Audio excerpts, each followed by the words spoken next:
20 most haunted houses on Earth horror stories. Hey guys, tonight we're going to dim the lights, pull the covers up a little higher, and tiptoe through the shadowed halls of the most haunted houses on Earth.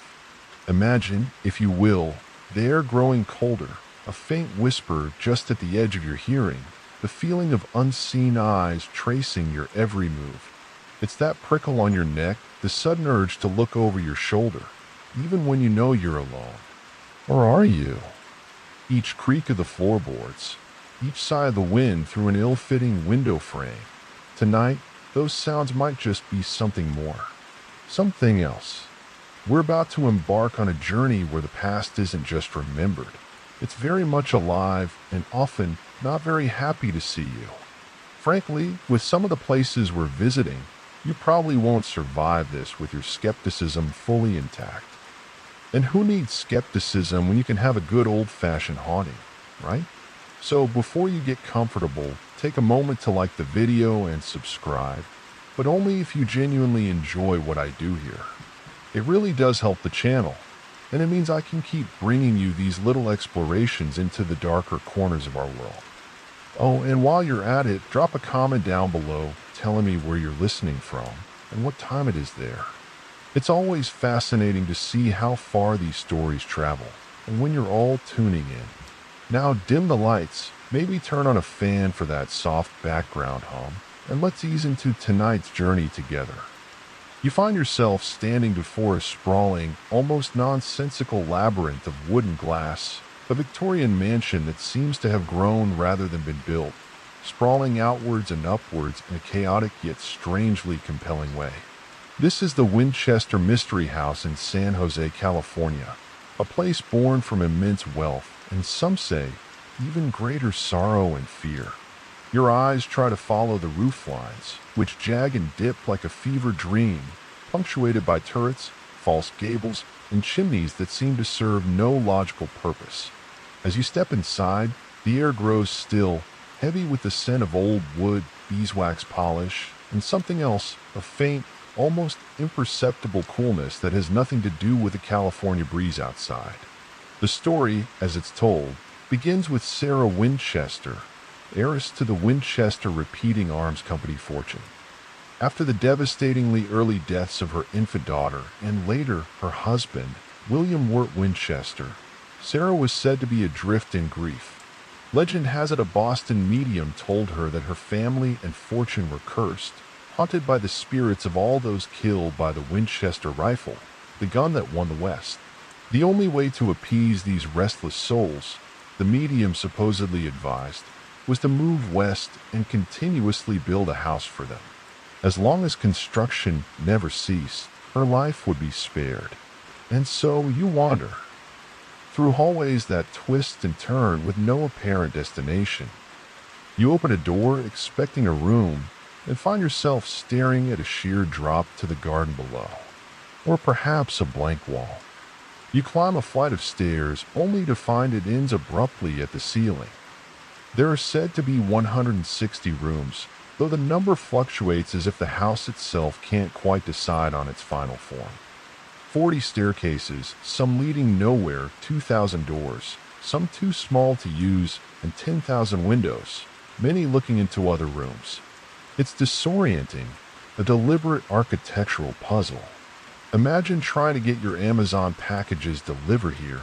The poor driver would probably just leave everything on the porch and run.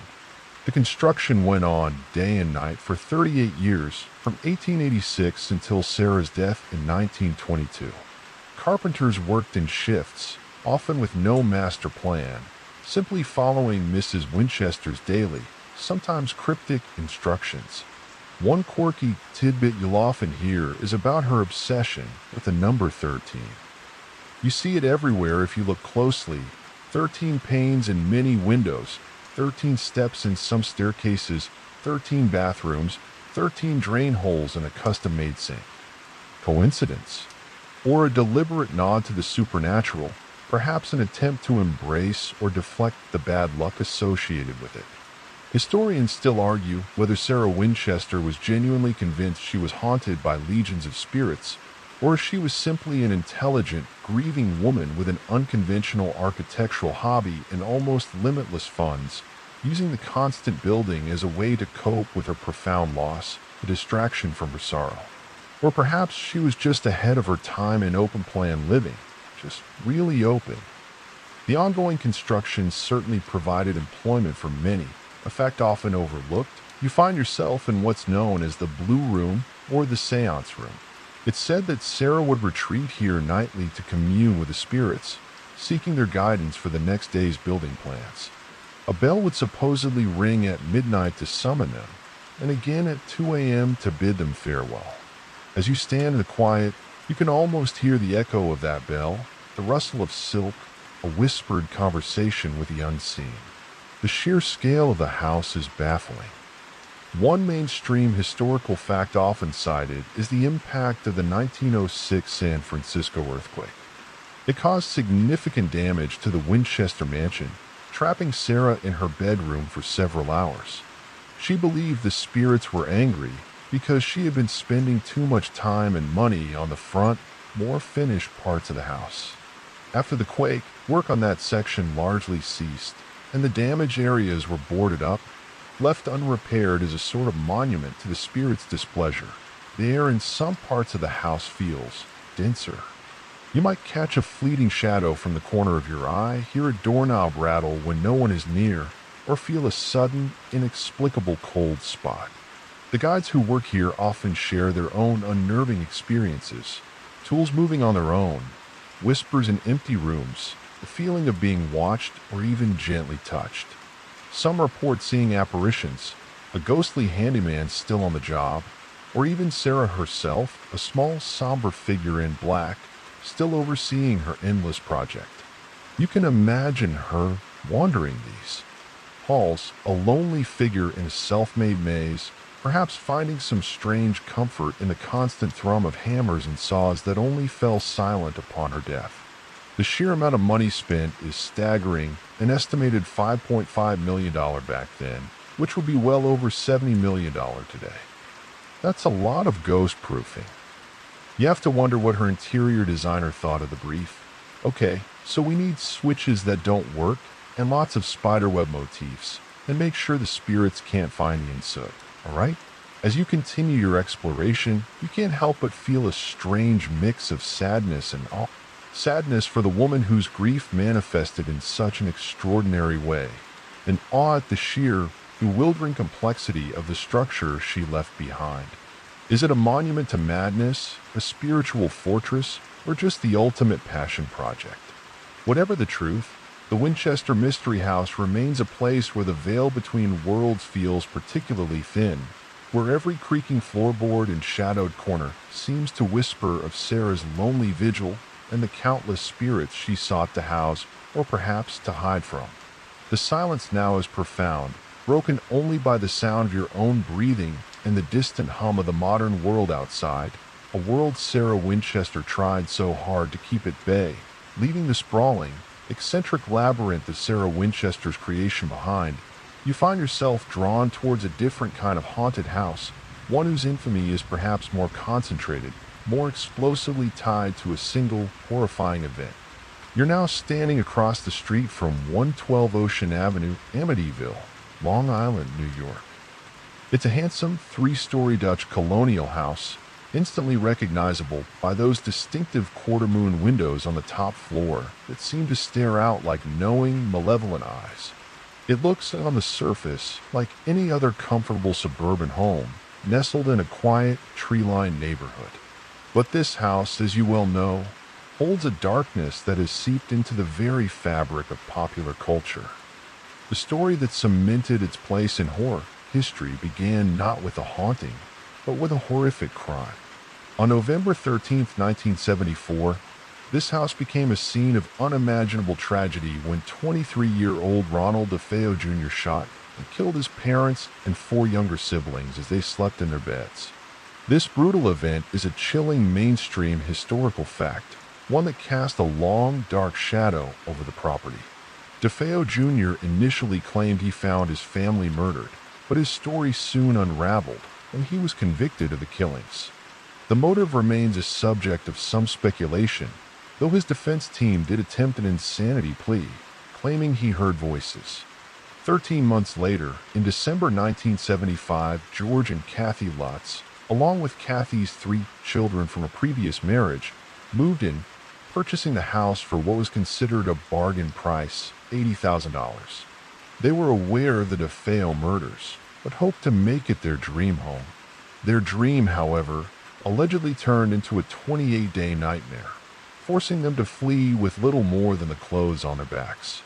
As you imagine stepping across that threshold, you can almost feel the oppressive atmosphere they describe. Almost immediately, they reported strange and terrifying occurrences. Cold spots would appear and disappear without explanation. Unsettling odors, sometimes perfume, sometimes something foul and sulfurous, would drift through the rooms. Swarms of flies, out of season in the dead of winter, would inexplicably gather in certain areas, particularly the sewing room, which had been one of the DeFeo children's bedrooms. You have to wonder if the local pest control had a demonic infestation package, probably not covered under the standard warranty. George Lutz began to experience personality changes, becoming sullen and angry. He also started waking up every morning at 3:15 a.m., the approximate time of the DeFeo murders, feeling an overwhelming chill. Kathy experienced nightmares and, on one occasion, reportedly levitated a few inches off her bed.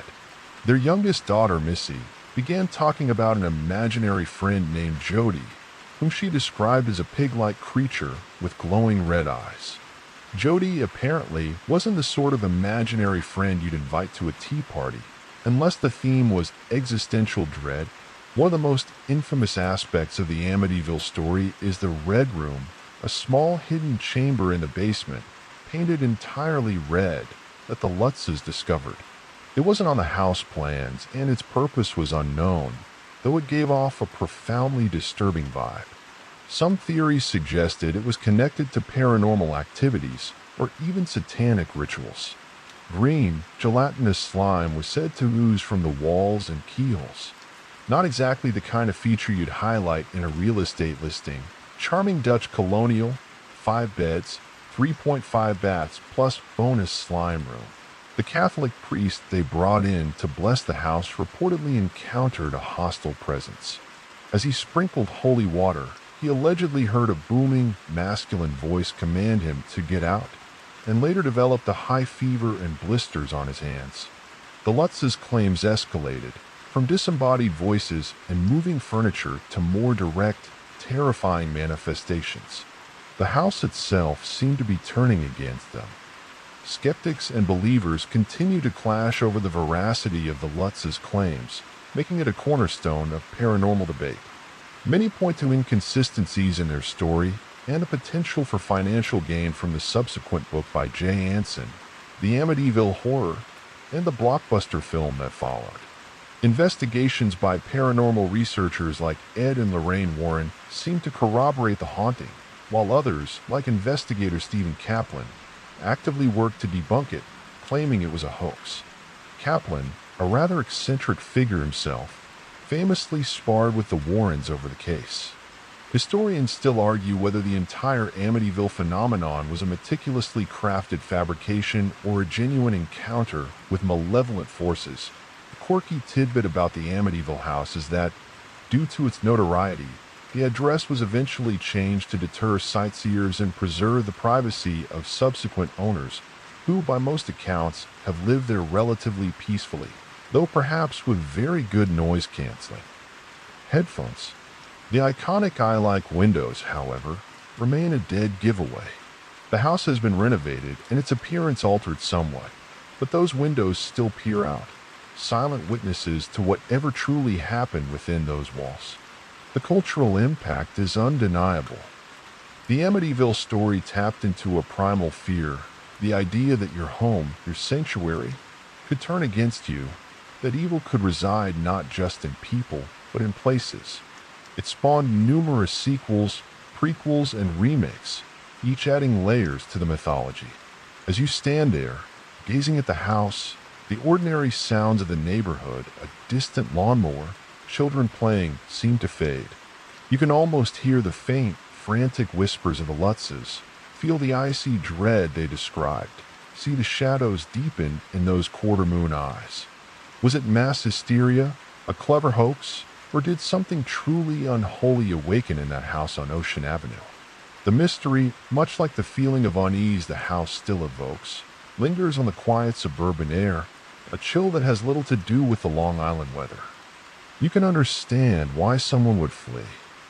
After 28 days of that, even a studio apartment next to a train track would start looking pretty good. The debate continues, but the legend of Amityville, the dark shadow it casts, is undoubtedly here to stay. You turn your gaze from the shadowed windows of Amityville and travel north, up to Fall River, Massachusetts, to a modest clapper house at 92 2nd Street. It's a pale green, unassuming dwelling, the kind you might pass without a second glance in any older New England town. Yet this house holds one of America's most infamous and enduring murder mysteries, a crime so shocking it became a dark nursery rhyme, and its echoes are said to still resonate within these very walls. You are, of course, at the Lizzie Borden house. The air here feels thick with a different kind of tension than the oppressive dread of Amityville. It's a more historical chill, a sense of unresolved injustice and lingering family trauma. On the sweltering morning of August 4th, 1892, Andrew Borden, Lizzie's father, and Abby Borden, her stepmother, were brutally murdered in this house, struck multiple times with a hatchet or similar sharp instrument. This is the central, undisputed, mainstream historical fact around which all the legend and speculation swirls. Abby was killed first, in the upstairs guest room, while Andrew was murdered about an hour and a half later, while napping on the downstairs sitting room sofa. Lizzie, Andrew's 32-year-old unmarried daughter, was home at the time, along with the family's live-in maid, Bridget Sullivan. Lizzie claimed to have been in the barn loft looking for fishing sinkers during the time her father was killed.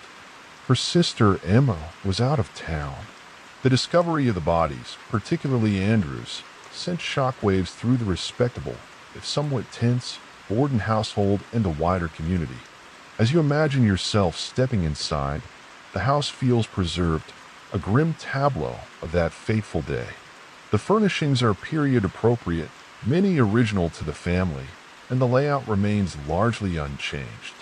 You can almost smell the mutton stew that was the family's breakfast that morning, a meal, incidentally, that had apparently upset several members of the household's stomachs in the preceding days, leading to some theories about a possible prior poisoning attempt. This quirky tidbit, the bad mutton theory, adds another layer of domestic unease to the prelude of the murders. Maybe it wasn't a hatchet they were truly afraid of, but Abby's cooking.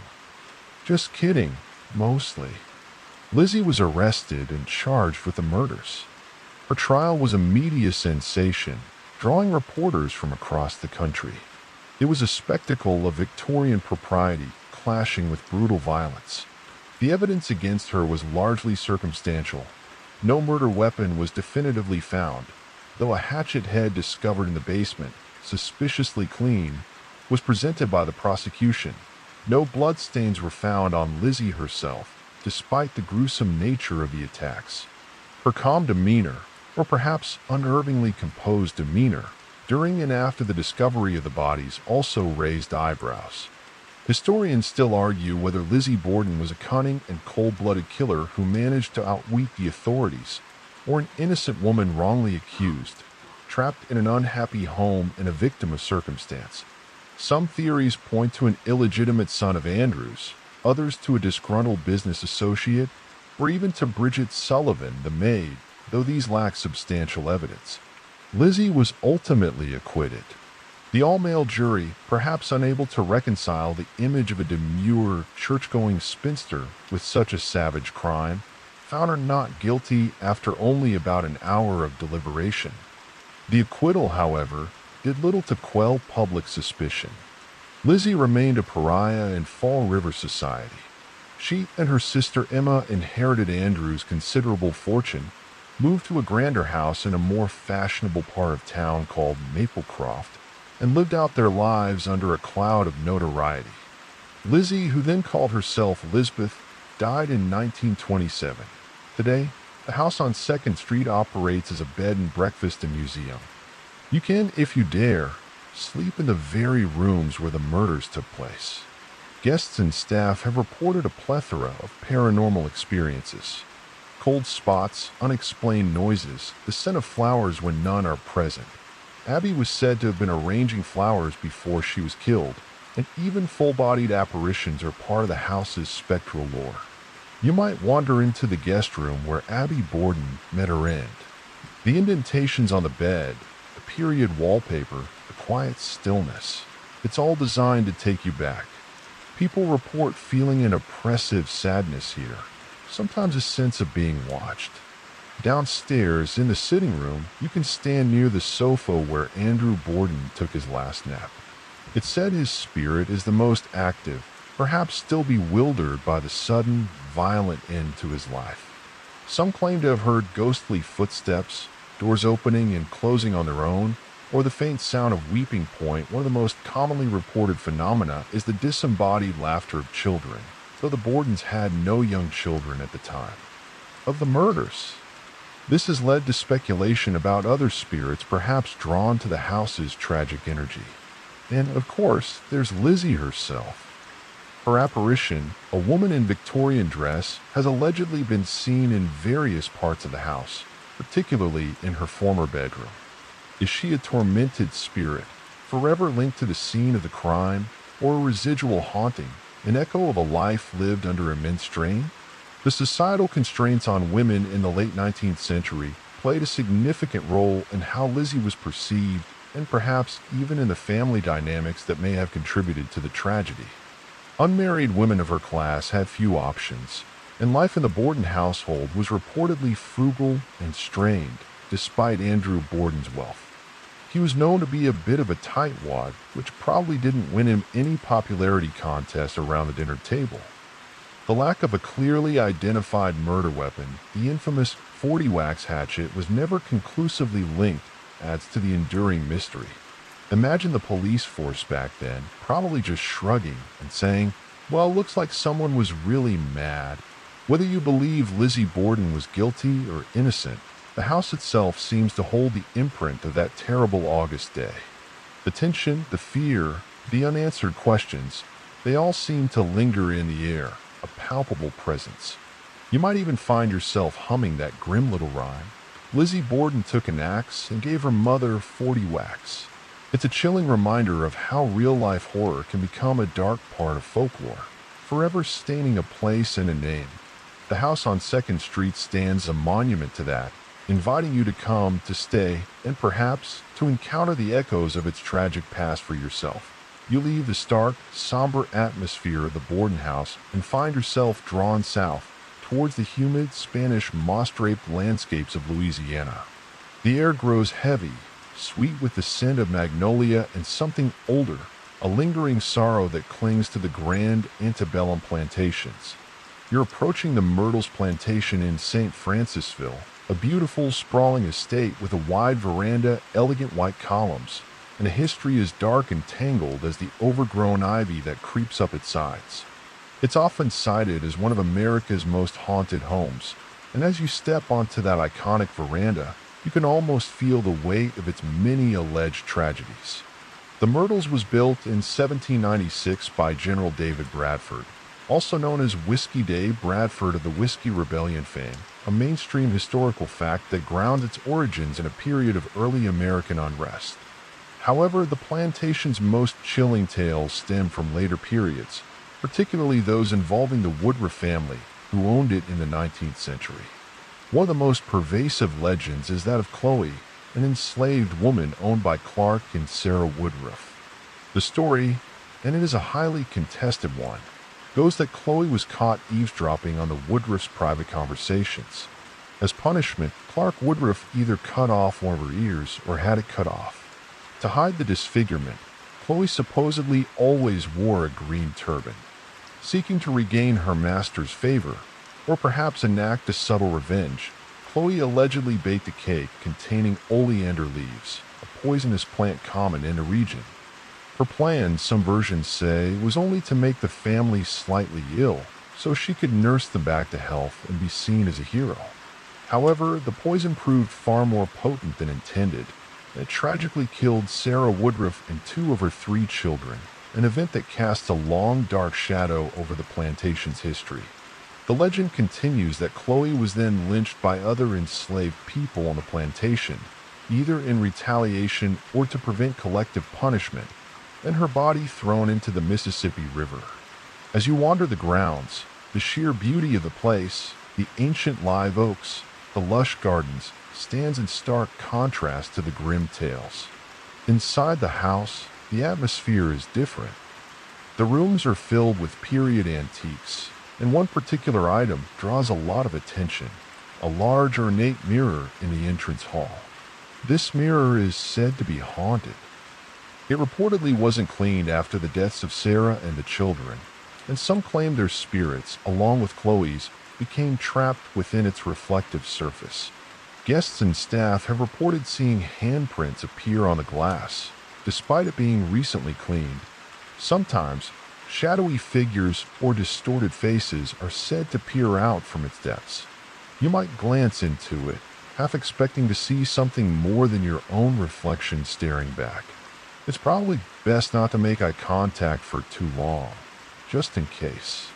Historians still argue whether the story of Chloe and the poison cake is factual, a piece of folklore embellished over time, or even a complete fabrication designed to explain the house's unsettling atmosphere and tragic occurrences. There's a significant lack of primary historical documentation to support the specifics of the Chloe legend as it's popularly told. Records do show the deaths of Sarah Woodruff and two of her children from yellow fever, a common and deadly disease in that era, not from poisoning. This discrepancy highlights the often blurred line between documented history and the more sensational oral traditions that grow around haunted locations. Despite the historical debate, the stories persist with a life of their own. The feeling of unease at the Myrtles is undeniable for many visitors. People report hearing unexplained footsteps on the veranda when no one is there, the rustling of skirts, and the faint sounds of children crying or playing. The grand piano in the parlor is sometimes said to play by itself, usually a mournful, incomplete tune. Imagine trying to practice your scales with a ghostly accompanist who keeps hitting the wrong notes. Talk about performance anxiety. One quirky tidbit often associated with the Myrtles is the sheer number of alleged hauntings.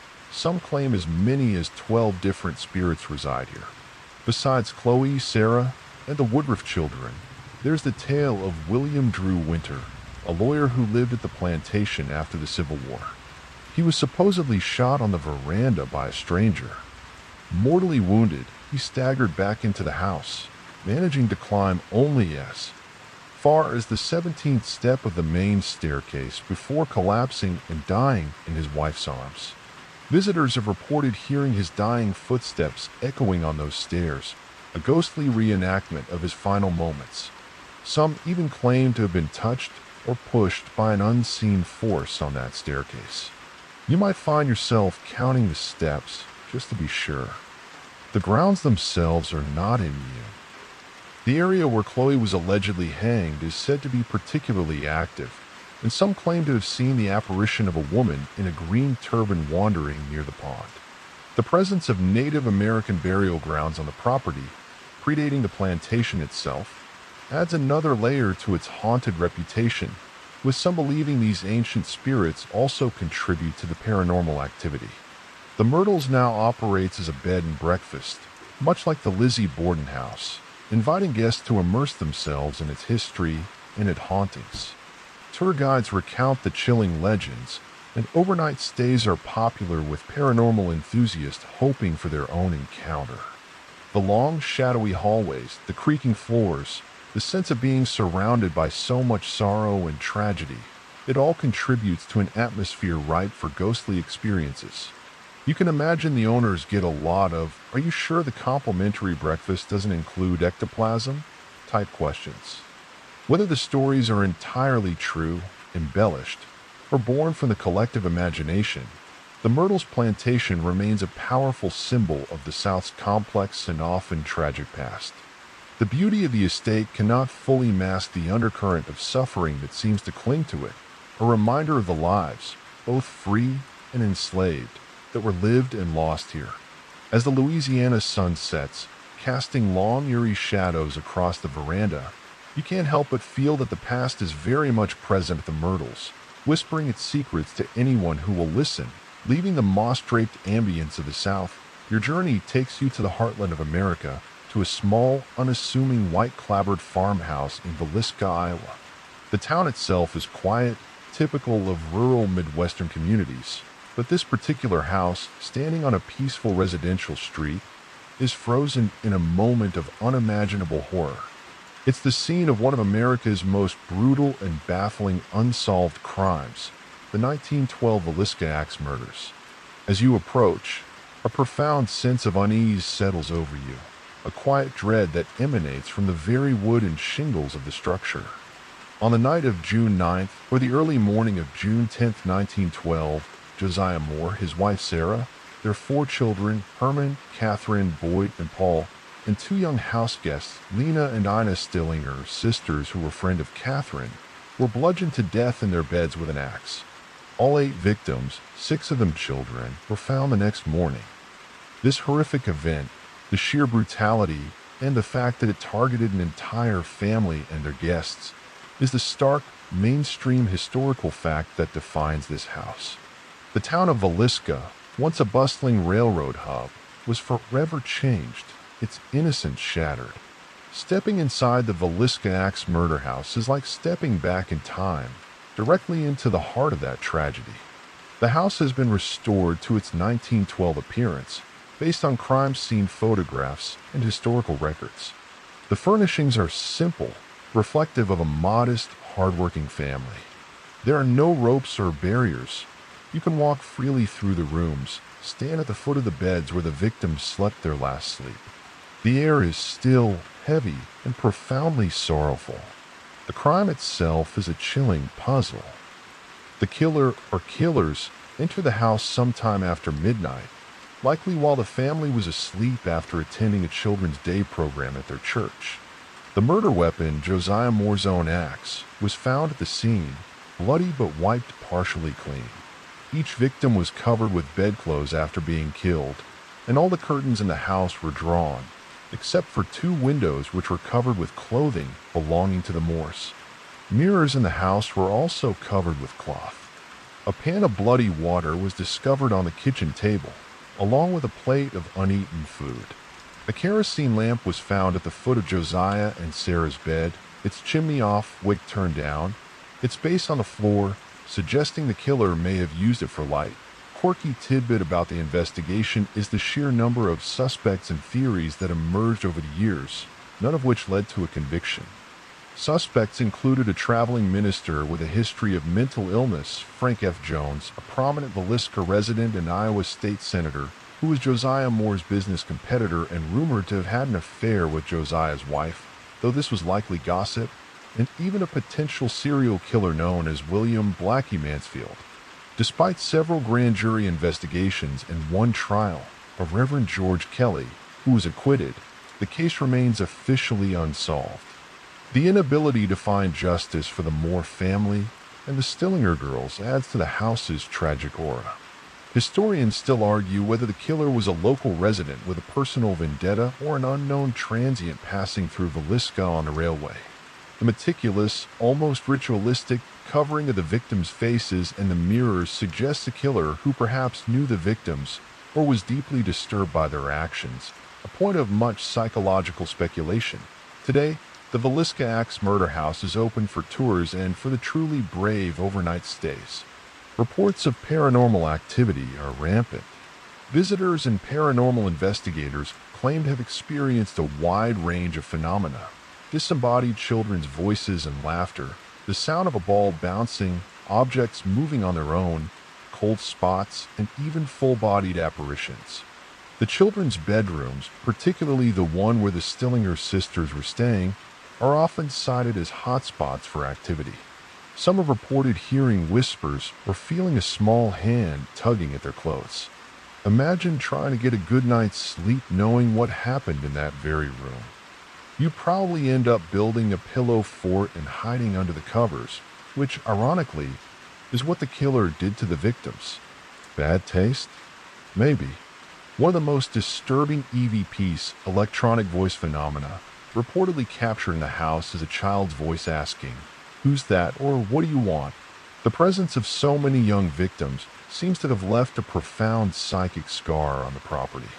The attic, which the killer may have used to hide or observe the family, is also considered a place of intense paranormal energy. Some people feel an overwhelming sense of dread or even physical illness when entering it. The preservation of the house as a historical site and tourist attraction is itself a point of some local controversy, with some feeling it exploits a tragedy, while others see it as a way of remembering the victims and keeping the mystery alive in hopes that it might one day be solved. It's a delicate balance between memorial and macabre. As you walk through the quiet rooms, the silence is punctuated only by the creak of floorboards beneath your feet.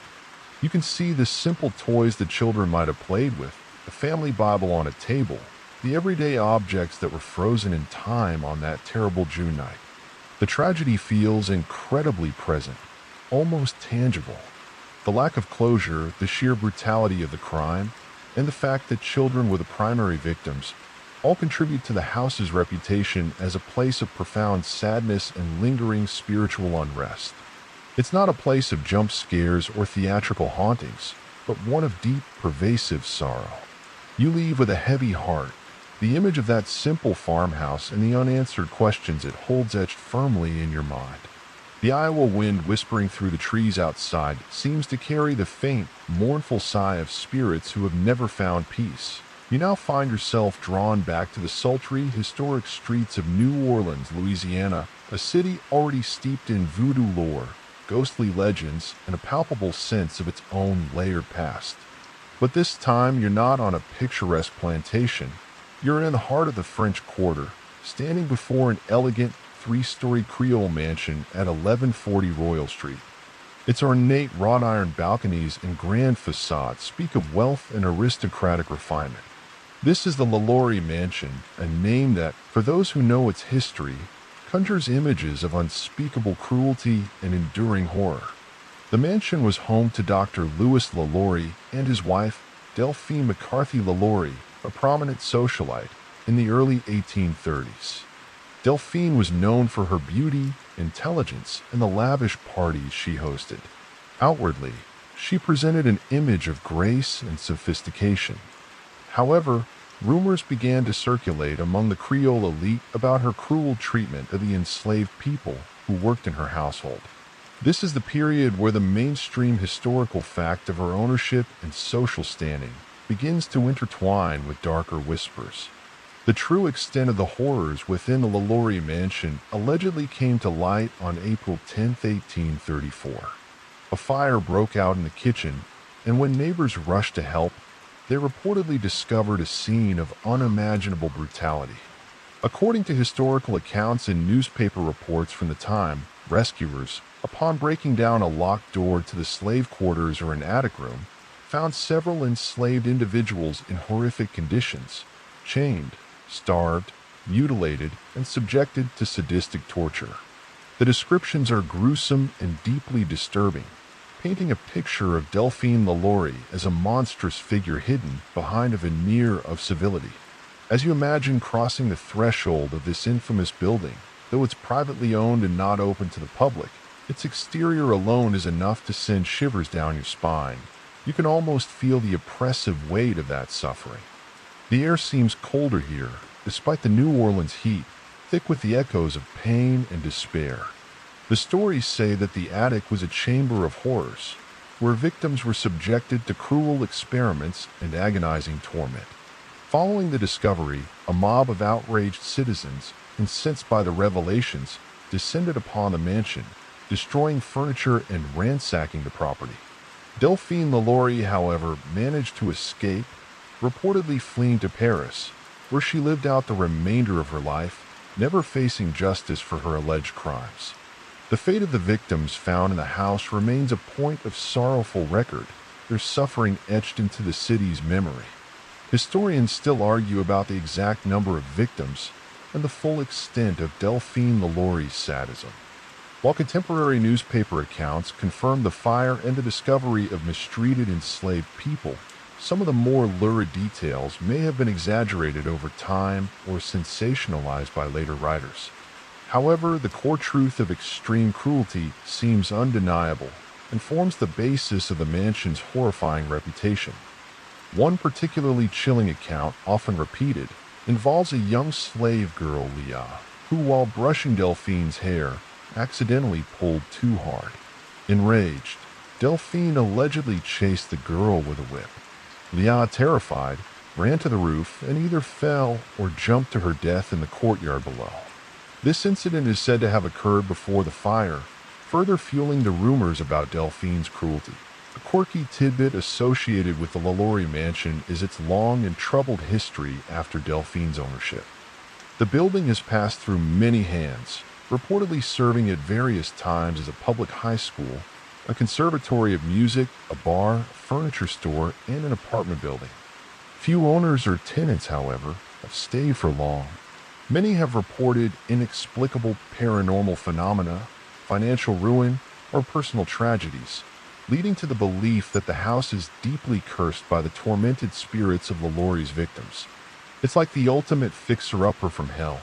Great bones, original features, just a minor issue with the legion of vengeful spirits.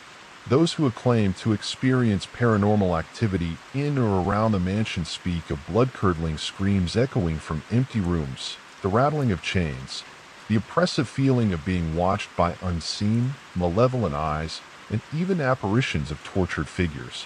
The ghost of the young girl Leah is sometimes said to be seen falling from the roof or weeping in the courtyard. Some have reported feeling overcome with nausea or a sense of profound dread simply by standing near the building. Even passers-by on Royal Street sometimes quicken their pace, an unconscious reaction to the building's dark aura. The Lalaury mansion is a potent reminder of the brutal realities of slavery and the capacity for human cruelty. The contrast between its elegant exterior and the horrors it allegedly concealed is particularly jarring. It's a place where the beautiful facade of high society was ripped away to reveal a monstrous truth. You can imagine the spirits, if they linger, are not the gentle, sighing kind, but souls consumed by anger and pain, forever bound to the scene of their suffering. It's said that even animals are reluctant to go near the property. If your dog refuses to walk past, it's probably not because they saw a squirrel. The stories surrounding Delphine Lalaury have become a dark staple of New Orleans ghost lore, featured prominently in haunted history tours. Her character, a beautiful but sadistic monster, has captivated and horrified people for generations. The mansion itself stands as a brooding, silent monument to her cruelty and the suffering of those she victimized. Though you cannot enter, its presence on Royal Street is a heavy one, a chilling chapter in New Orleans' haunted history that continues to fascinate and repel in equal measure. The ironwork on the balconies seems less like decoration and more like the bars of a cage, holding in the darkness that has seeped into its very foundations. You leave the oppressive heat and shadowed elegance of New Orleans behind, crossing the Atlantic to the ancient, often mist-shrouded landscapes of England. Your destination is Watton-under-Edge in Gloucestershire, and specifically, a creaking, timber-framed building that leans precariously, as if burdened by the weight of centuries and dark secrets. This is the ancient Ram Inn, a place that proudly, or perhaps infamously, claims to be one of the most haunted, if not the most haunted, public houses in Great Britain, and its history is as gnarled and twisted as the old beams that support it.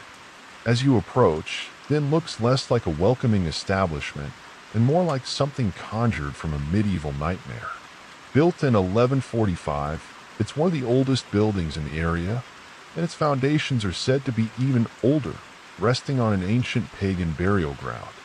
This mainstream historical fact of its extreme age and the intersection of ley lines, powerful spiritual energy pathways, according to some beliefs beneath it, are often cited as primary reasons for its intense paranormal activity.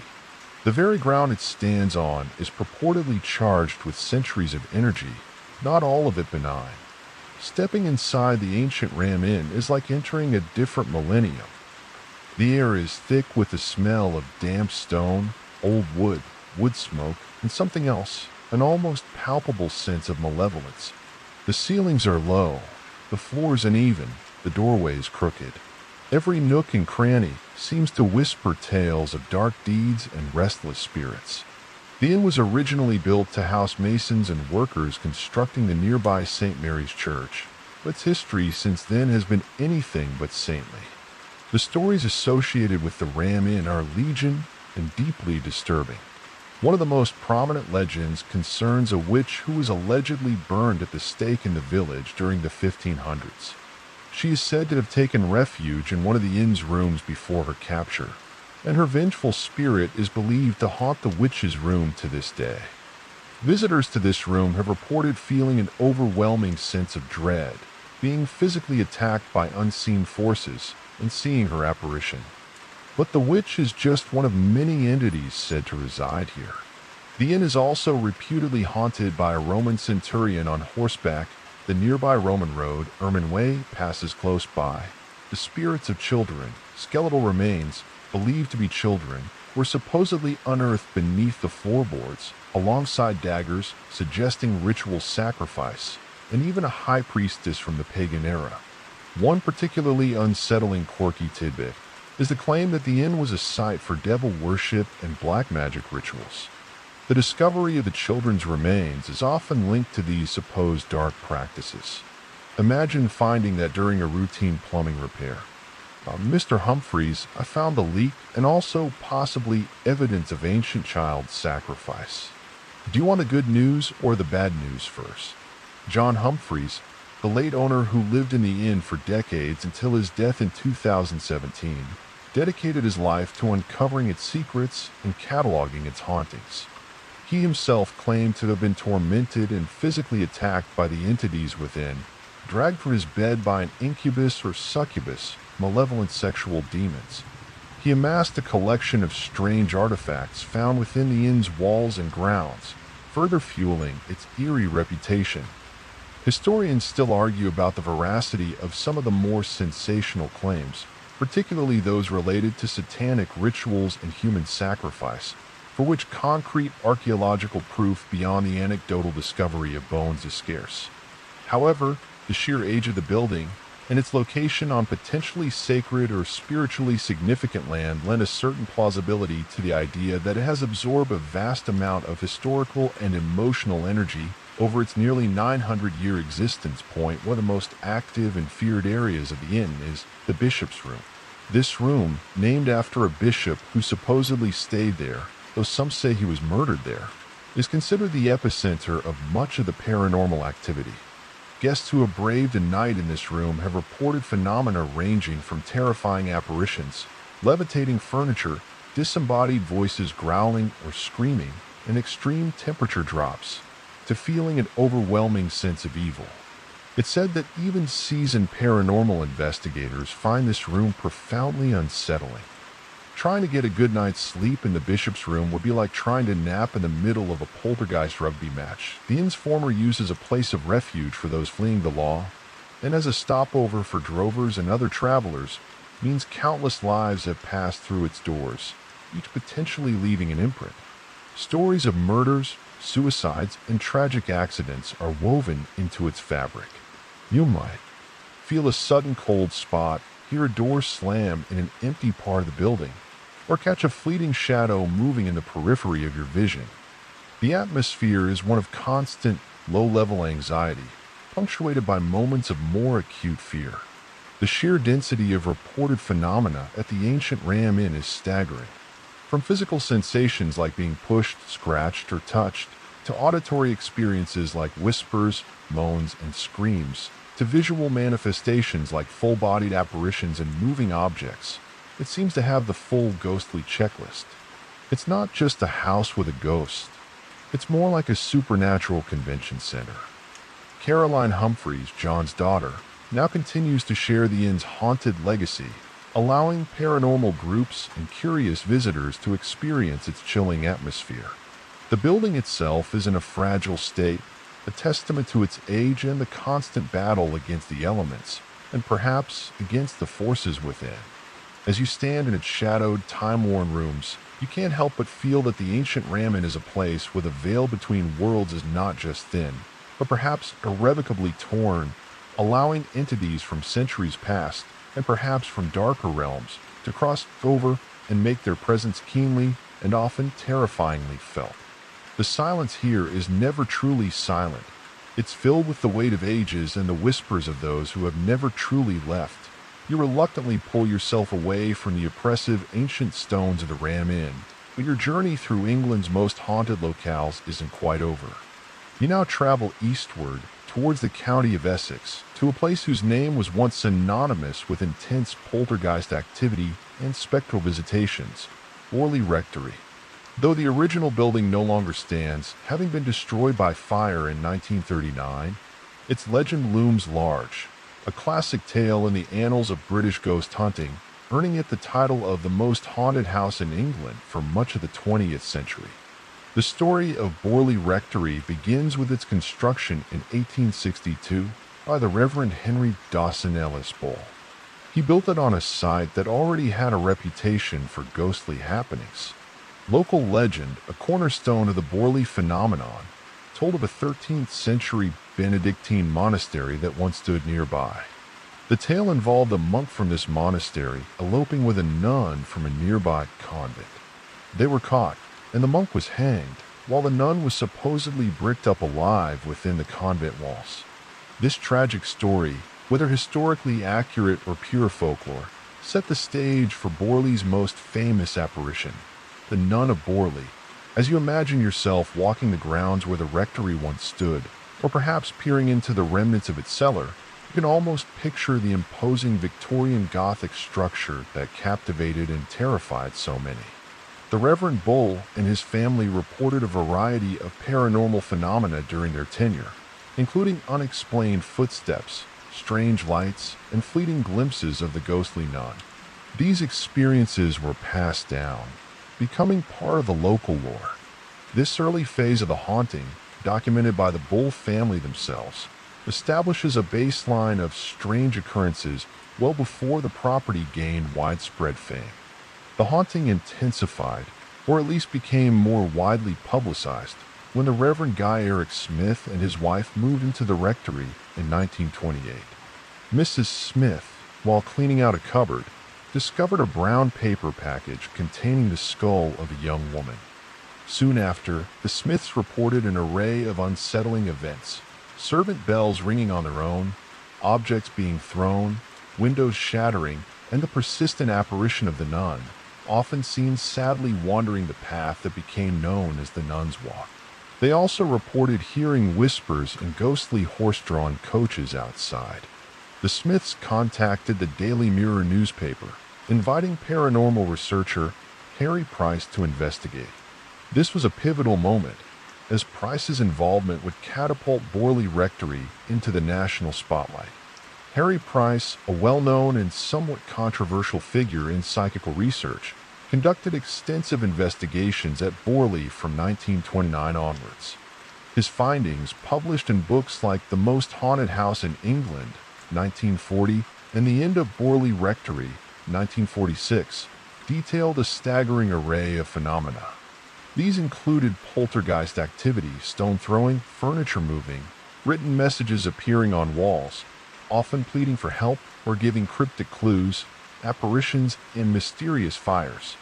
One quirky tidbit from Price's investigations was the Borley glares, strange lights seen in the windows of the empty rectory. Another was the alleged phenomenon of objects materializing out of thin air. Imagine trying to keep the place tidy when spectral projectiles are a daily occurrence. You need a paranormal Roomba. The rectory's next inhabitants, the Reverend Lionel Foister and his wife Mary Ann, from 1930 to 1935, experienced what many consider the most violent and disturbing period of the haunting. Mary Ann Foister, in particular, seemed to be a focal point for the activity. She reported being thrown from her bed, slapped by invisible hands, and targeted by the mysterious wall writings, some of which were addressed directly to her. The Marianne "Please help get" messages became infamous. Historians still argue vociferously about the legitimacy of the Borley Rectory phenomena, and particularly about Harry Price's role and methods. Skeptics suggest that Price may have exaggerated or even fabricated some of the evidence to enhance his reputation and sell books. Others believe that some of the activity, particularly during the Foister incumbency, might have been orchestrated by Marianne herself, perhaps as a cry for attention or due to psychological distress. The Society for Psychical Research, in what became known as the Borley Report 1956, critically examined Price's findings and concluded that many of the phenomena could be attributed to natural causes or human agency. However, Price's defenders maintain that genuine paranormal events did occur. It's a classic case of investigator bias versus genuine unexplained events, a debate that keeps paranormal enthusiasts and skeptics occupied to this day. A significant mainstream historical fact is the destruction of the rectory by fire on February 27, 1939. The new owner, Captain W.H. Gregson, who had bought the property intending to have Price investigate it further, accidentally knocked over an oil lamp in the hallway while unpacking boxes, and the old, dry building went up in flames. Even during the fire, witnesses reported seeing strange figures in the flames and windows. Price, ever the showman, conducted further investigations in the ruins, including excavations that purportedly unearthed fragments of human bone, which he claimed belonged to the legendary nun. He even arranged for a Christian burial for these remains, hoping to bring peace to the site. Despite the building's destruction, the legend of Borley persists. Reports of the ghostly nun and other phenomena continue to be associated with the site even after the rectory was gone.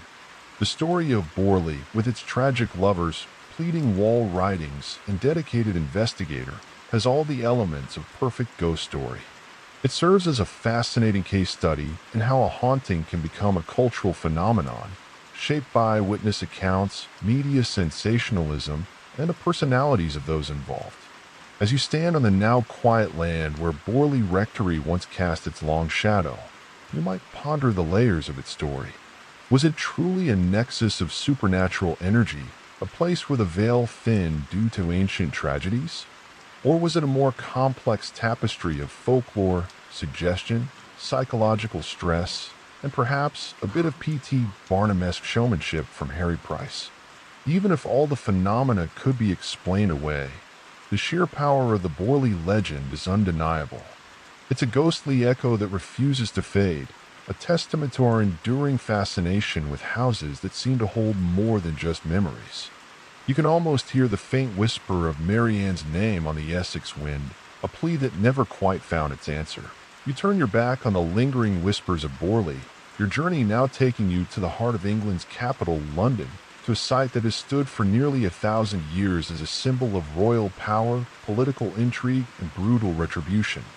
You approach the imposing grey stone fortress on the north bank of the River Thames, His Majesty's royal palace and fortress of the Tower of London. This isn't a quaint country rectory or a secluded mansion. This is a sprawling complex of towers, ramparts, and courtyards that has witnessed some of the most dramatic and bloody events in British history. As you pass through the ancient gates, perhaps beneath the infamous Traitor's Gate, which once led prisoners directly from the river into the tower, the sheer weight of history is almost overwhelming. The Tower of London was founded by William the Conqueror in 1066, following the Norman conquest. The White Tower, the central keep, was begun around 1078, making it one of London's oldest and most iconic buildings. This mainstream historical fact underscores its immense antiquity and its continuous use as a royal residence, a treasury, an armory, a menagerie. Yes, it once housed exotic animals like lions and even a polar bear that fished in the Thames, the Royal Mint, a public records office, and most notoriously a prison. The tower is not haunted by a single entity, but by a veritable legion of spirits, reflecting its long and often gruesome past.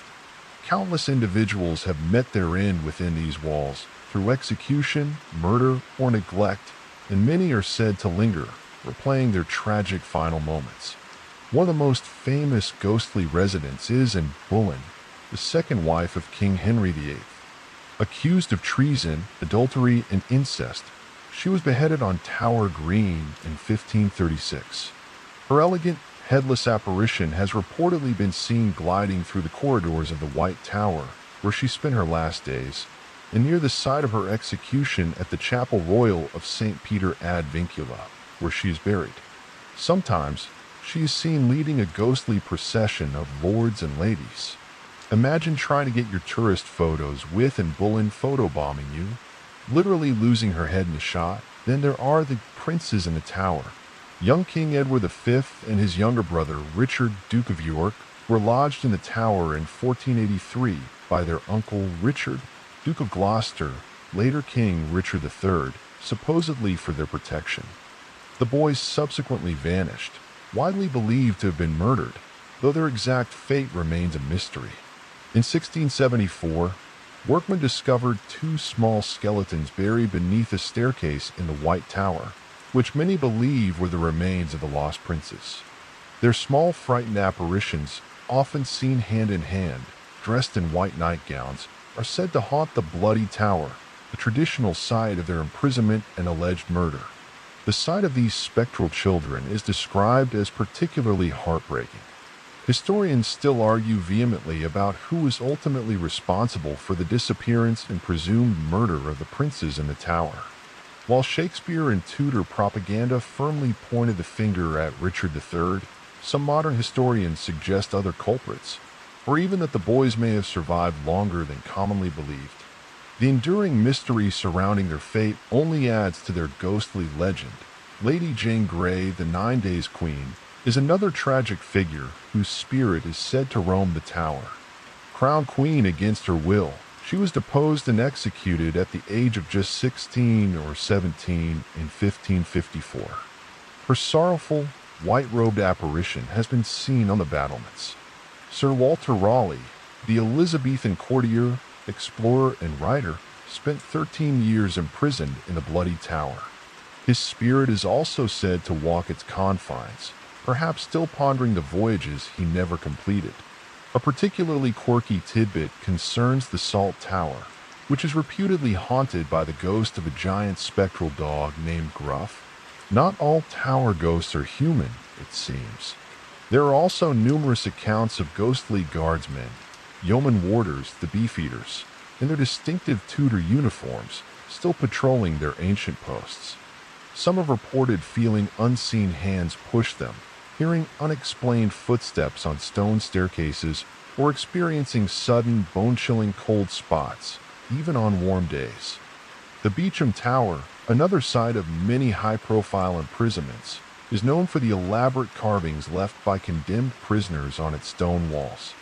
These inscriptions are a poignant, tangible link to the past, and the tower itself is said to be haunted by the spirit of Arbella Stewart, a cousin of Queen Elizabeth I and King James I, whose claim to the throne led to her imprisonment and eventual death from illness and despair within its walls.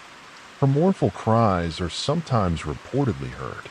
The sheer number of recorded executions at the tower, though most public executions actually took place on nearby Tower Hill to avoid upsetting the royal residence, contributes to its grim atmosphere. The list of those who met their end here reads like a who's who of British history, from queens and dukes to traitors and religious martyrs. Each one potentially left an echo, a psychic imprint of their fear, defiance, or sorrow. You can imagine the tower's HR department having a tough time with staff retention if they had to disclose the number of ghostly colleagues on orientation day. And over here is where Henry VIII's wives tend to congregate after hours. Try not to make eye contact. The Tower of London is not just a collection of buildings. It's a repository of national memory, a place where the triumphs and tragedies of a kingdom have played out for centuries. The crown jewels, housed securely within the jewel house, represent the splendor of the monarchy, but the cold stones of the prison towers speak of its darker, more ruthless side. As you walk the ancient ramparts, looking out over the modern city of London, you are keenly aware of the layers of time. The whispers of past are strong here, carried in the Thames breeze, and the sense that you are walking amongst a multitude of unseen residents, the ghosts of kings, queens, traitors, and martyrs, is almost palpable. The Tower of London stands as a formidable, enduring testament to history and, for many, a profoundly haunted space. Leaving the multifaceted, regal hauntings of the Tower of London, your spectral journey now takes you north, across the border into Scotland, to another iconic fortress perched dramatically atop an extinct volcano, Edinburgh Castle. Dominating the skyline of Scotland's capital, this ancient stronghold has witnessed centuries of Scottish history, from royal births and deaths to brutal sieges and daring captures. Its brooding presence and turbulent past make it a natural home for a host of lingering spirits. As you ascend to Castle Rock, the wind whipping around you seems to carry echoes of battles fought and laments cried.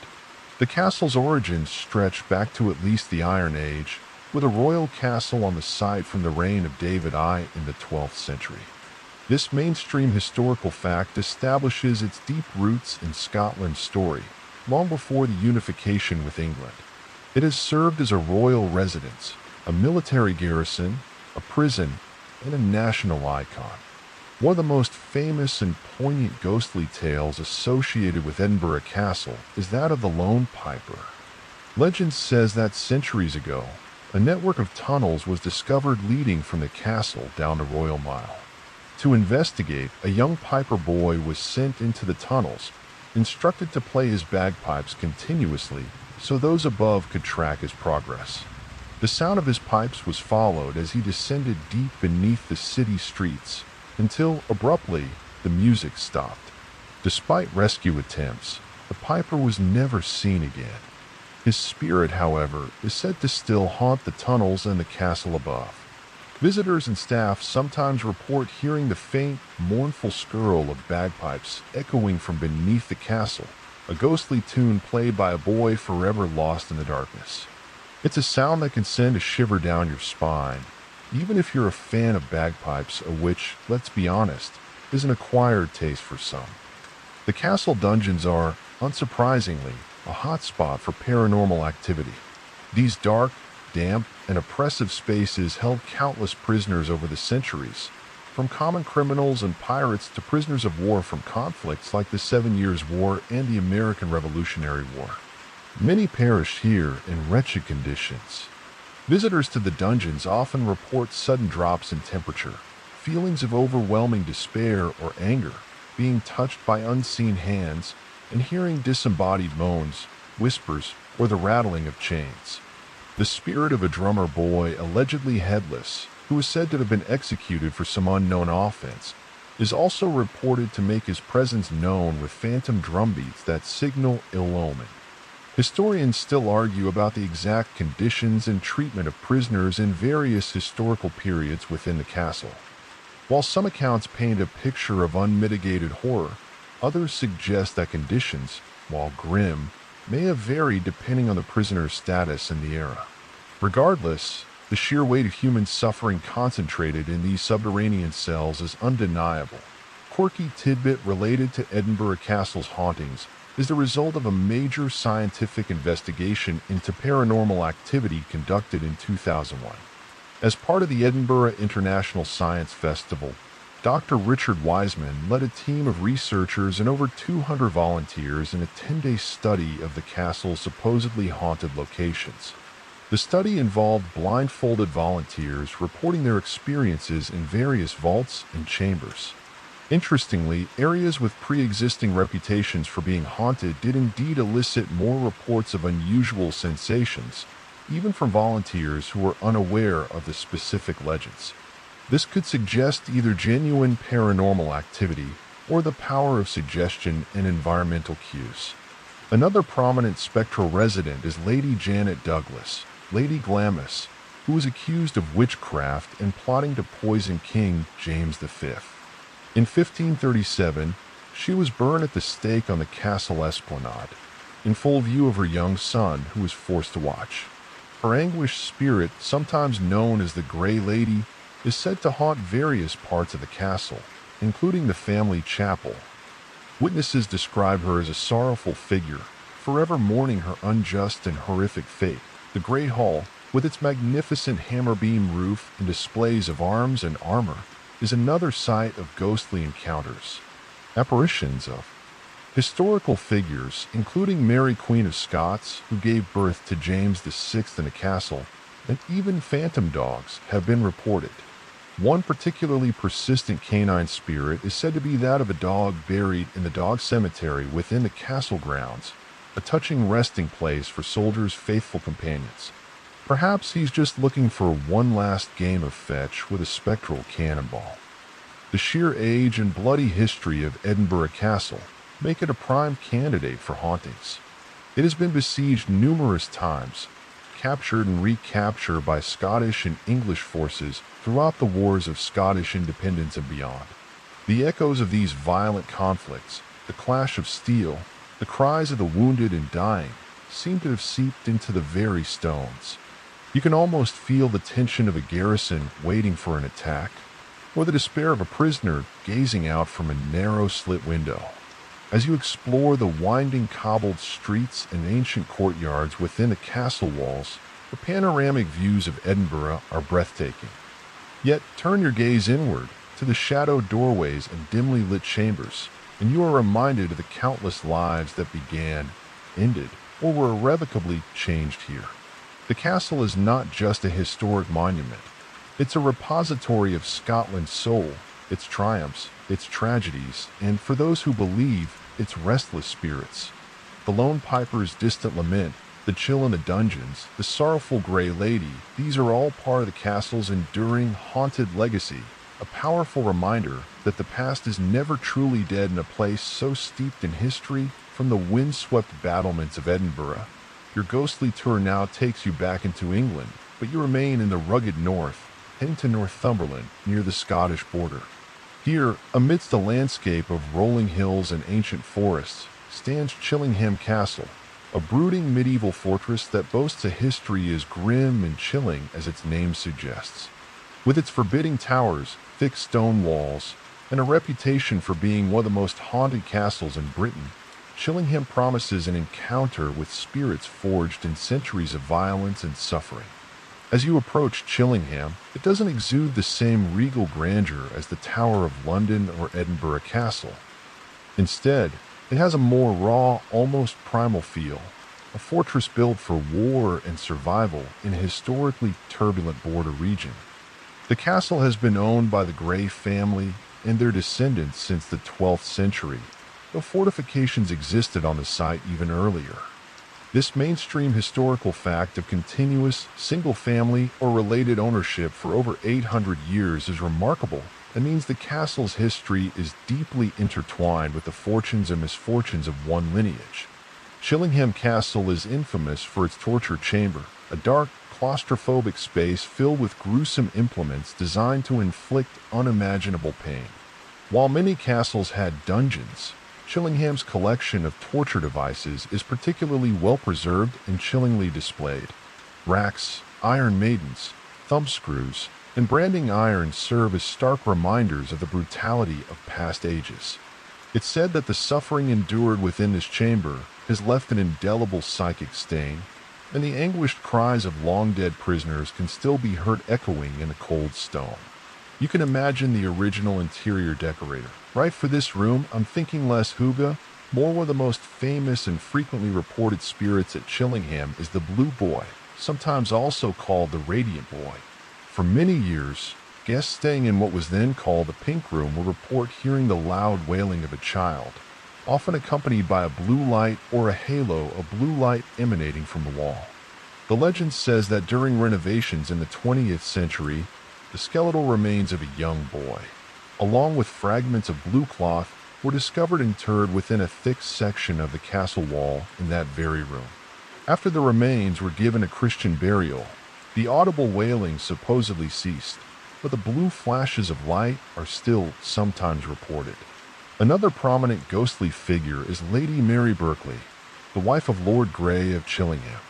Her husband ran off with her own sister, Lady Henrietta Berkeley, leaving Lady Mary abandoned and heartbroken at the castle. Her rustling, mournful spirit is said to wander the corridors, her faint footsteps and the swish of her dress sometimes heard, particularly in the castle's inner courtyard or on the staircase, forever searching for her faithless husband and treacherous sister. Her presence is often accompanied by a feeling of intense sadness.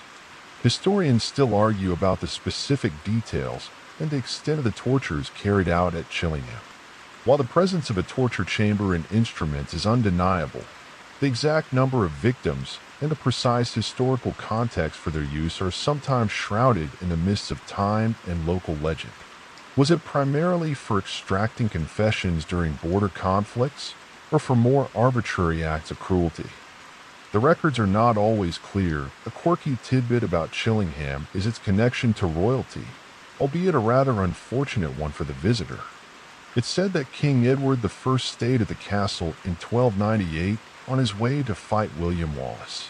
Some tales suggest his stern, kingly apparition has been seen, perhaps still planning his campaigns. The castle also boasts a still room where a Spanish witch, or perhaps a captive noblewoman with knowledge of poisons, was allegedly imprisoned and tortured. Her angry, malevolent presence is sometimes felt, and some claim to have been scratched or had their hair pulled by an unseen force in that area. You wouldn't want to get on her bad side. She probably knows a thing or two about making your mead taste. Interesting.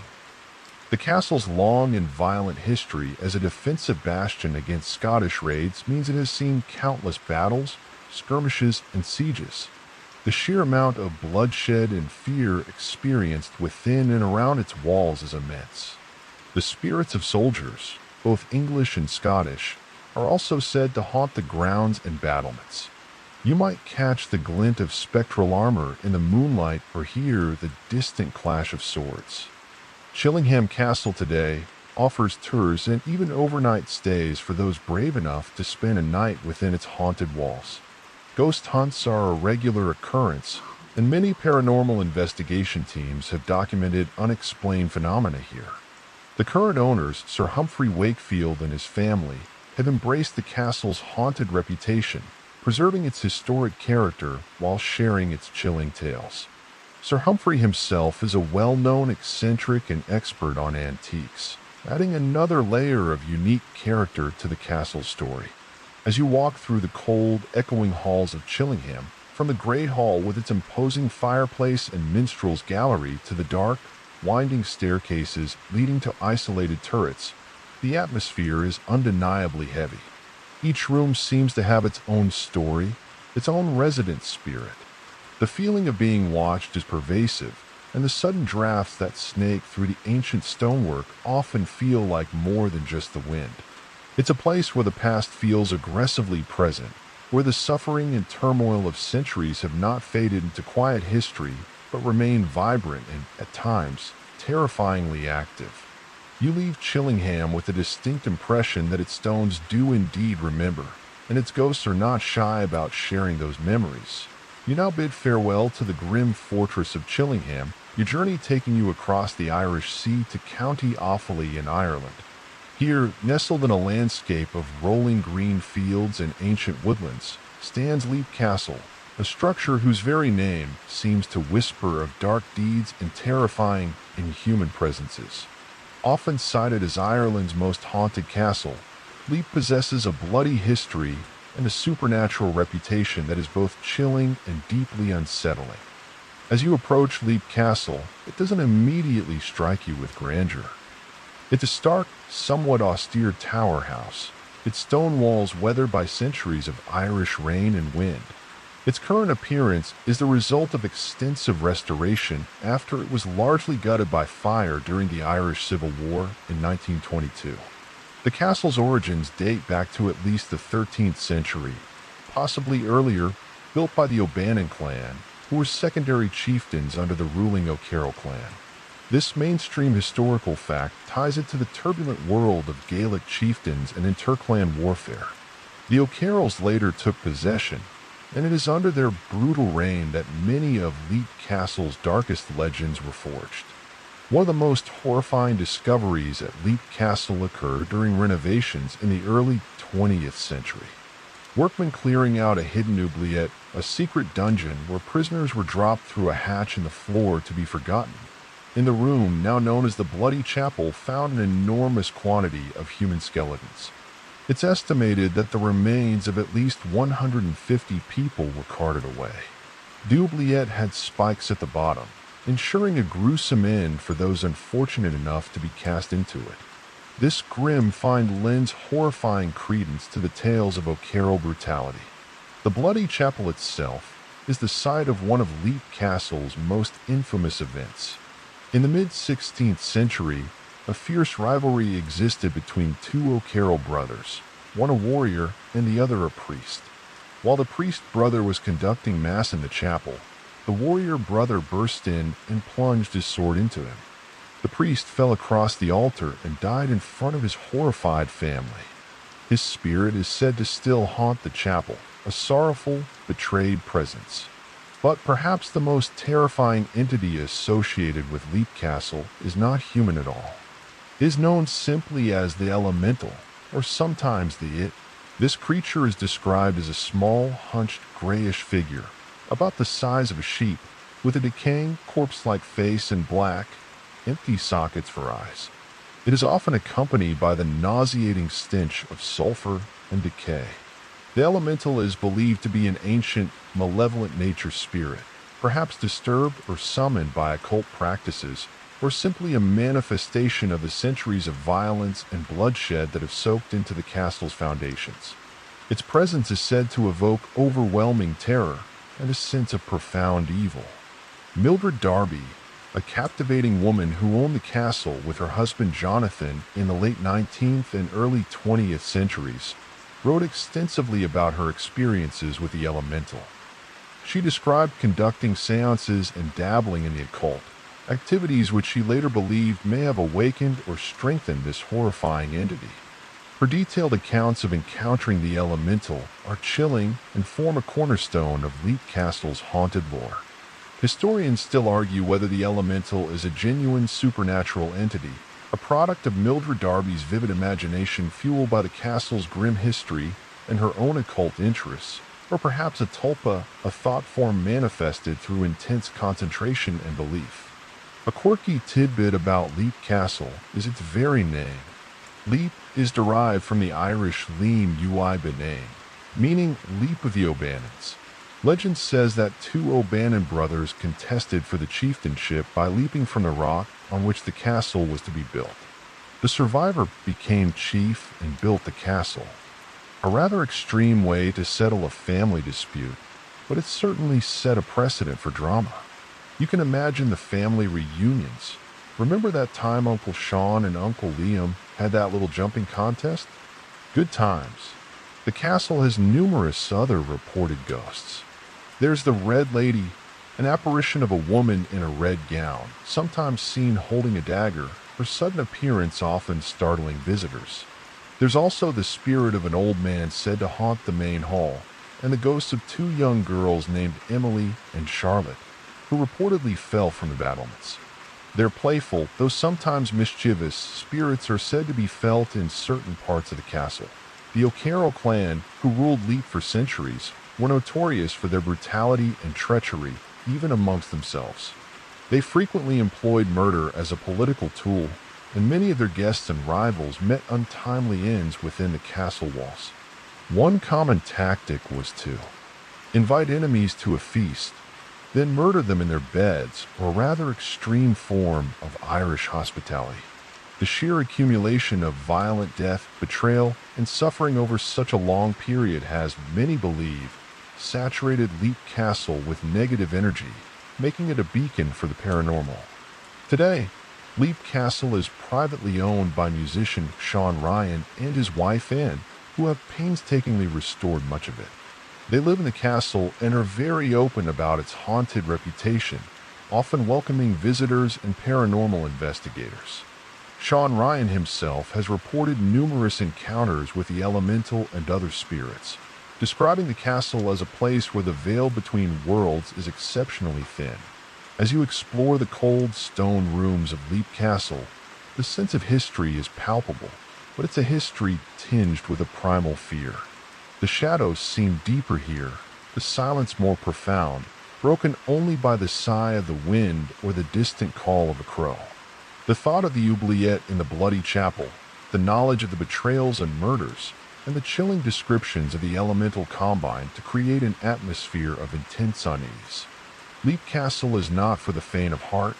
It is a place where the darkness of the past feels very much alive, and where something ancient and terrifying may indeed still lurk in the shadows, waiting. Leaving the ancient, primal fears of Leap Castle behind, your journey now takes you to the other side of the world, to the sun-drenched landscapes of Australia. But even under the bright southern hemisphere sky, shadows can linger. You arrive in Junee, New South Wales, at a grand Victorian manor known as Monte Cristo Homestead, widely regarded as Australia's most haunted private residence. Its elegant facade, complete with wrought iron lacework and a wide veranda, belies a history filled with tragedy and a host of restless spirits. As you stand before Monte Cristo, you might initially be struck by its beauty, a well-preserved example of 19th century colonial architecture. It was built in 1884 to 85 by Christopher William Crawley, a wealthy local pioneer. This mainstream historical fact establishes its origins within the context of Australia's colonial expansion and the fortunes made from the land. The Crawleys lived here, raising a family and establishing themselves as prominent members of the community. However, their lives, and the lives of those connected to the homestead, were marked by a series of unfortunate and often tragic events. The list of deaths and calamities associated with Monte Cristo is long and unsettling, forming the backbone of its haunted reputation. One of the earliest tragedies involved a young child, supposedly a Crawley infant or a servant's child, who is said to have died after falling down the main staircase. Her tiny, sorrowful spirit is sometimes reported, and people have claimed to feel a small hand tugging at them near the stairs, or to hear the faint sound of a child crying.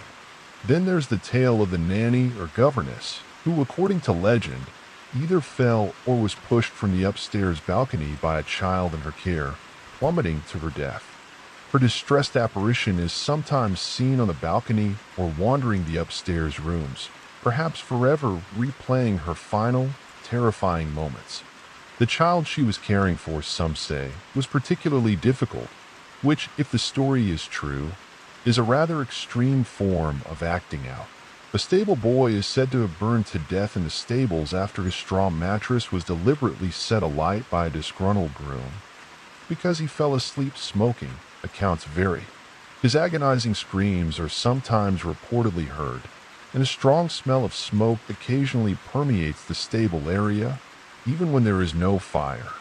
Another particularly grim story concerns Harold, a mentally disabled man who was the son of one of the Crawleys' caretakers after the family had moved on. Harold was supposedly kept chained up in the dairy or an outbuilding for some 40 years, isolated from the world. He was found curled up at his mother's feet after her death. His tormented spirit is said to still linger, and visitors have reported feeling an overwhelming sense of sadness, fear, and confusion in the areas where he was confined. Some have heard chains rattling or guttural moans. Historians still argue about the precise details and veracity of some of these stories. While records confirm deaths occurred on the property, the more sensational aspects, like the nanny being pushed or the stable boy being murdered, are often based on oral tradition and local legend rather than definitive historical proof. However, the sheer accumulation of tragic events, documented or otherwise, contributes to the homestead's oppressive atmosphere. A quirky tidbit about Monte Cristo is the presence of a haunted carriage in one of the outbuildings. It's said that if you sit in it, you might feel unseen hands trying to push you out or experience a sudden, inexplicable sense of dread. Perhaps its former spectral owner is very particular about who uses their ride. "Excuse me, this spectral Uber is occupied." After Christopher Crawley's death in 1910, His wife, Elizabeth, became increasingly reclusive. She reportedly left his room untouched as a shrine and rarely ventured out of the house for the remaining 23 years of her life, transforming it into a kind of mausoleum. Her somber, authoritative spirit is said to be one of the most active in the house, particularly in her former bedroom. She apparently doesn't appreciate visitors who are disrespectful or who don't adhere to her old-fashioned standards of decorum. Some people have reported feeling a stern, disapproving presence, or even being touched or pushed by an unseen force, especially if they mock the hauntings. The homestead fell into disrepair after Elizabeth Crawley's death in 1933 and was largely derelict when it was purchased by Reg and Olive Ryan in 1963. The Ryans, an incredibly dedicated couple, undertook the monumental task of restoring Monte Cristo to its former glory. It was during this restoration, and after they moved in, that they began to experience the full force of the homestead's paranormal activity. They and their guests have reported a wide array of phenomena: disembodied voices, lights turning on and off by themselves, objects moving, cold spots, phantom footsteps, and full-bodied apparitions. Olive Ryan, in particular, had many encounters and became something of an authority on the homestead's ghosts, co-authoring a book about their experiences. The Ryans chose to share Monte Cristo's haunted history with the public, offering ghost tours and overnight stays, much like the owners of other haunted properties you've encountered. It's a brave choice, living alongside such a spectral menagerie. You think at some point you just try to negotiate roommate agreements with the ghosts. Okay, Mrs. Crawley, you can have the parlor on Tuesdays, but no ectoplasmic residue on the antimacassars, deal? The sheer concentration of misfortune, accidental deaths, suicides, murder, if some tales are true, and profound loneliness seems to have imbued Monte Cristo with a palpable sense of sorrow and unrest. As you wander through its beautifully restored rooms, each filled with period antiques, you can't escape the feeling that you are walking through spaces still occupied by those whose lives were cut short or filled with pain. The air can feel heavy, the shadows in the corners deeper than they should be. Monte Cristo Homestead stands as a testament to the idea that even in a relatively young country like Australia, places can accumulate a powerful and unsettling spiritual residue, a reminder that tragedy and the echoes of human suffering are not confined by geography or time. You leave the sun-baked plains of Australia and find your ethereal travels taking you to the lush, tropical climes of the Caribbean, specifically to the island of Jamaica. Here, overlooking the turquoise waters near Montego Bay, stands Rose Hall Great House, a magnificent Georgian-style plantation mansion with a dark and terrifying legend at its heart. The legend of Annie Palmer, the White Witch of Rose Hall. As you approach the grand estate, with its imposing stone structure and wide, welcoming verandas, you can almost feel the warm Caribbean breeze turn a little cooler, carrying whispers of black magic, cruelty, and murder. Rose Hall was built in the 1770s, a testament to the immense wealth generated by Jamaica's sugar plantations, an industry built on the brutal system of slavery. This mainstream historical fact provides the socio-economic backdrop against which the chilling tales of Annie Palmer are set. The sheer beauty of the house and its surroundings, the vibrant tropical gardens, the stunning sea views, stands in stark contrast to the darkness of its most infamous story. The legend of Annie Palmer is a potent cocktail of sex, violence, and voodoo. According to the popular narrative, Annie was born in Haiti to an English mother and Irish father. After her parents died of yellow fever, she was allegedly raised by a Haitian nanny who was a voodoo priestess and who initiated young Annie into the dark arts. She came to Jamaica in 1820 when she married John Palmer, the owner of Rose Hall. The marriage was reportedly unhappy, and John Palmer soon died under mysterious circumstances, poisoned, some say, by Annie. Annie went on to marry 2 more husbands, both of whom also met untimely and suspicious ends, one supposedly poisoned and the other stabbed and strangled.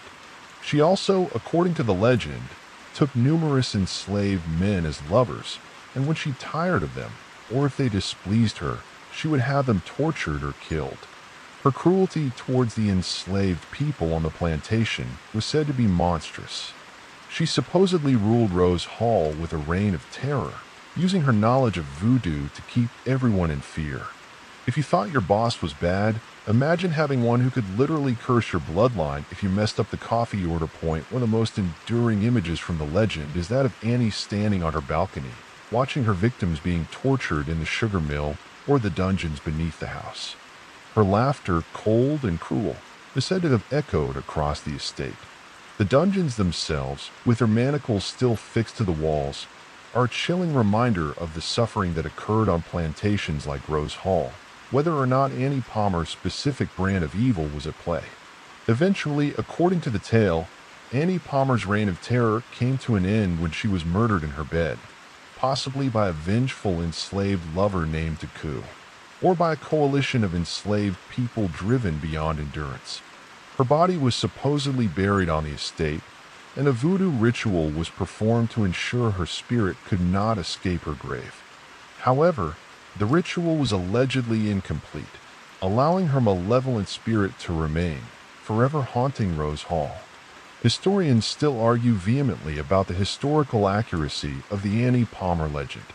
While there was a mistress of Rose Hall named Rosa Palmer who had 4 husbands, not 3, and died in 1790, decades before the Annie of the legend is said to have arrived, and another later mistress named Annie Mary Palmer, who was the second wife of a later owner and left Jamaica peacefully after his death, there is very little, if any, concrete historical evidence to support the lurid tales of the voodoo-practicing, husband-murdering, sadist Annie Palmer as described in the popular folklore. The legend seems to be largely a creation of the early 20th century, popularized by H.G. Delisler's novel The White Witch of Rose Hall, 1929. It's a potent example of how folklore can take on a life of its own, becoming more real in the popular imagination than documented history. A quirky tidbit is that despite the historical debate, the legend of Annie Palmer is a major tourist draw for Jamaica.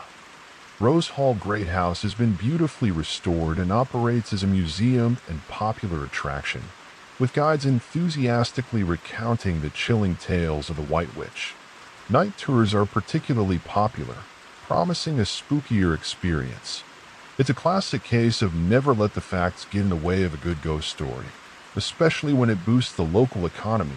Visitors to Rose Hall report a wide range of paranormal phenomena. The apparition of a woman in white, believed to be Annie, is often seen gliding through the hallways or appearing on the grand staircase. Cold spots, disembodied whispers, the scent of perfume, and doors opening and closing on their own are common occurrences.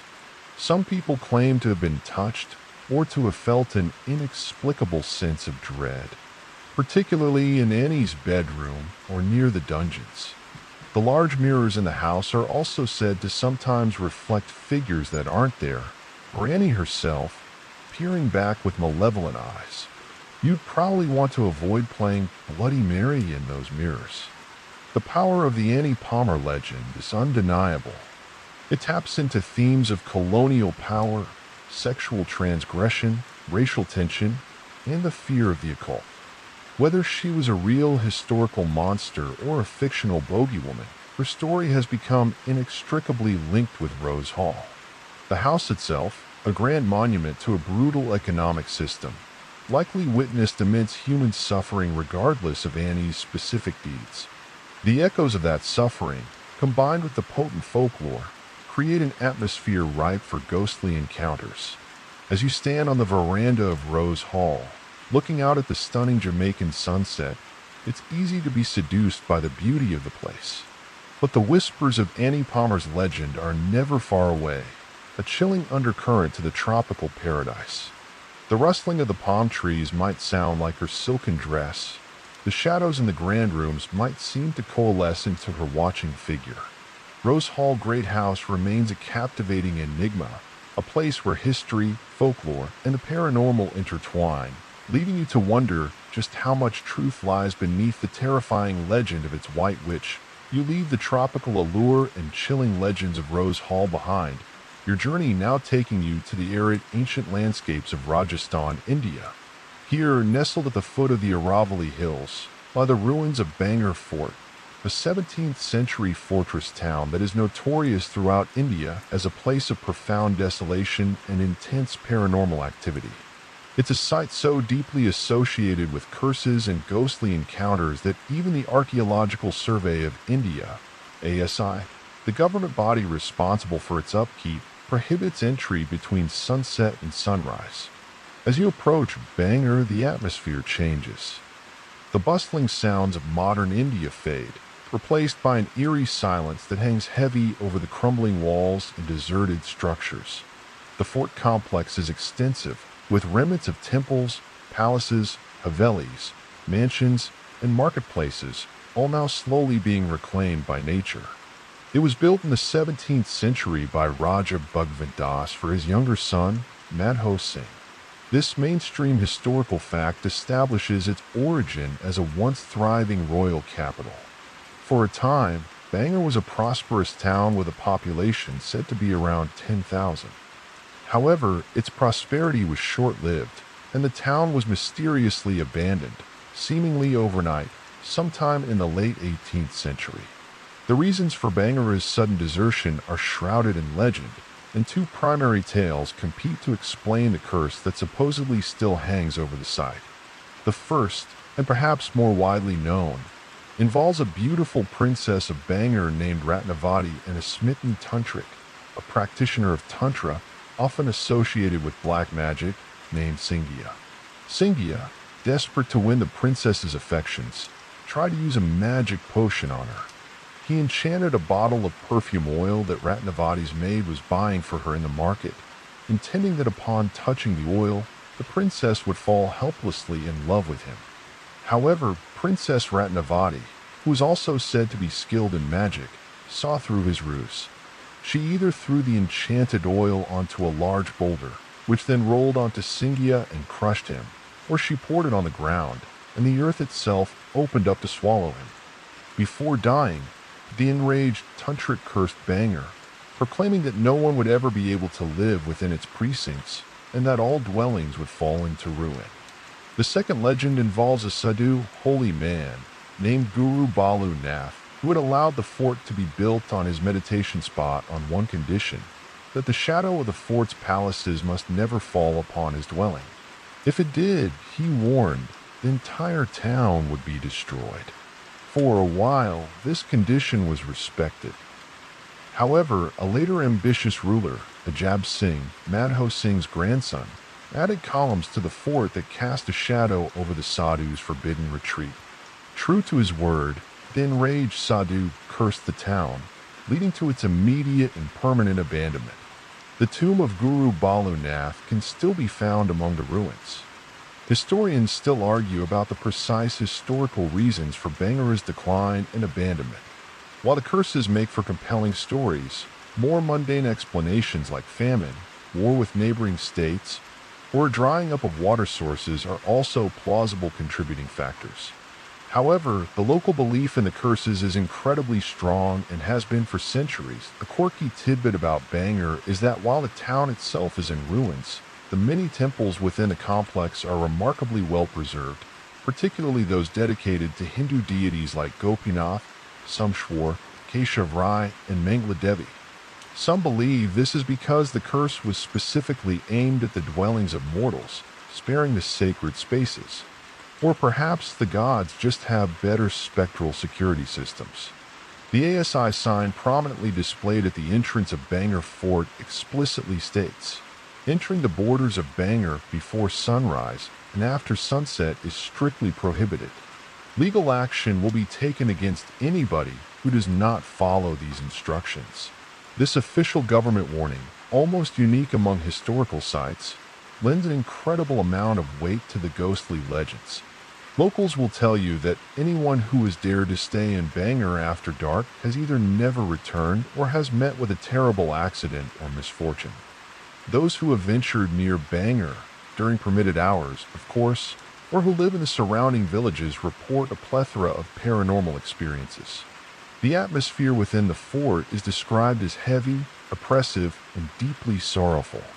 People claim to hear disembodied voices, whispers, weeping, and the ghostly sounds of music and dancing, as if the ancient town still tries to relive its vibrant past. Strange lights are seen, and shadows flit through the deserted alleyways. Some have reported feeling an unseen presence, being touched, or even pushed. The feeling of being watched is said to be intense.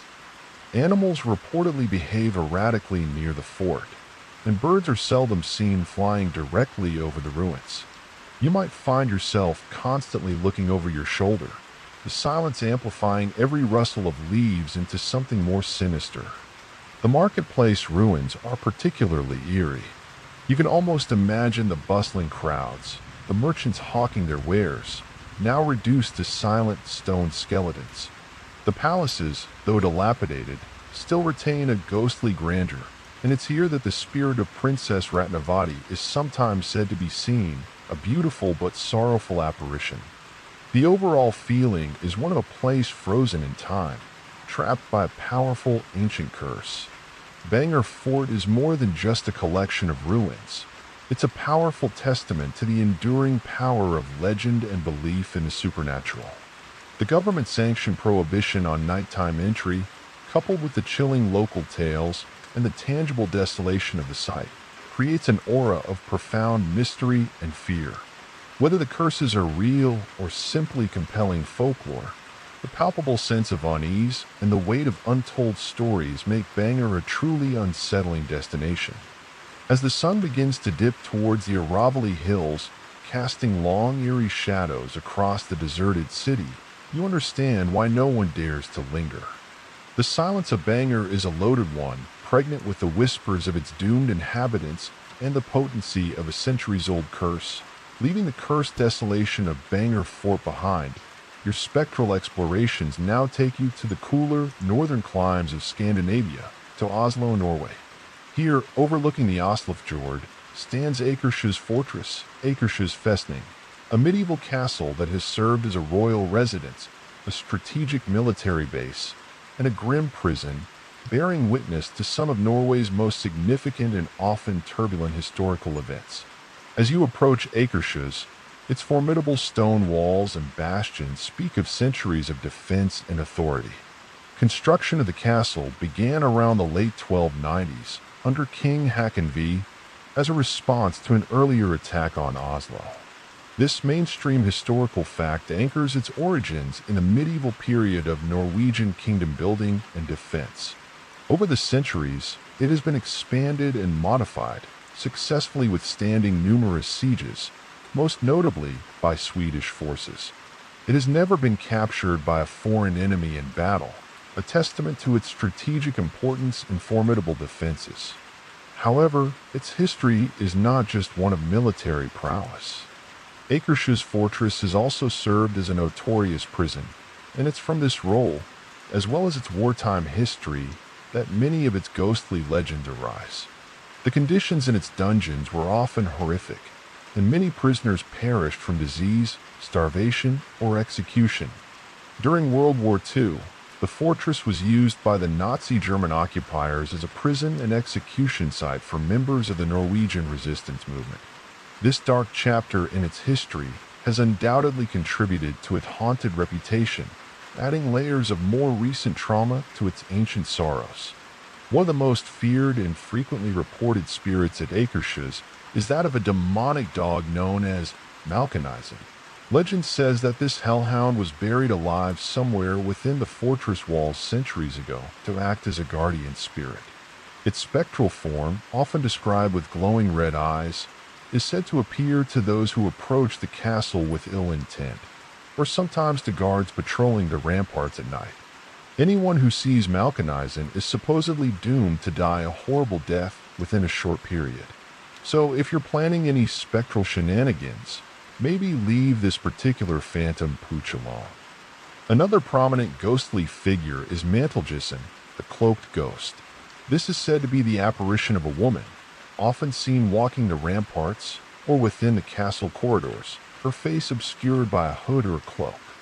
She is sometimes described as headless, Her identity is unknown, but she's often associated with feelings of intense sadness and a chilling cold. The dungeons and the former prison cells are, as you might expect, hotspots for paranormal activity. Visitors and staff have reported hearing disembodied whispers, moans, and the rattling of chains. Sudden drops in temperature, inexplicable shadows, and the feeling of being watched or even touched by unseen hands are common complaints. The spirit of a condemned prisoner who starved to death in one of the dark cells is said to make his despair palpable to those who enter. Historians still argue about the exact number of executions that took place at Akershus during the Nazi occupation and other periods. While records exist for many, the fog of war and the secrecy surrounding certain historical events mean that the full extent of the suffering within its walls may never be precisely known. The courtyard where Norwegian patriots were shot by firing squads is considered a particularly charged area, with some reporting the sounds of phantom gunshots or the overwhelming feeling of terror and defiance. A quirky tidbit about Akershus is that it houses the Norwegian Armed Forces Museum and Norway's Resistance Museum, making it a site of both historical education and spectral encounters. You could be learning about medieval weaponry one minute and feeling a ghostly chill the next, a truly immersive historical experience. The castle also contains the Royal Mausoleum, where several modern Norwegian monarchs are buried, adding a layer of solemn regality to its multifaceted identity. The Norges Hjemmefront Museum, Norway's Resistance Museum, is particularly poignant. As you walk through its exhibits detailing the bravery and sacrifice of the Norwegian resistance, you are keenly aware that many of these heroes met their end within the very fortress you are exploring. It's not hard to imagine their courageous spirits lingering, perhaps as guardians against future tyranny, or simply as echoes of their unyielding fight for freedom. The story of Kai Wilhelm Adelstein Hals, a young Norwegian resistance fighter executed at Akershus in 1944, is particularly moving. His farewell letter to his family, full of courage and love, is a powerful reminder of the human cost of conflict. Some believe that spirits like his, those who die for a cause, might linger not out of malice, but as a silent testament to their sacrifice. The sheer longevity of Akershus Fortress, its continuous use through centuries of war, political upheaval, and periods of peace, means it has absorbed an incredible amount of human emotion, fear, pain, loyalty, betrayal, love, and loss. The ancient stones seem to retain these imprints. You might be walking along a sunlit rampart overlooking the beautiful fjord, then turn into a dark, narrow passageway and feel an immediate shift in atmosphere, a tangible sense of the past pressing in. Akershus is not just a museum or a historical monument. It is a living piece of Norwegian history, and for many, a profoundly haunted one.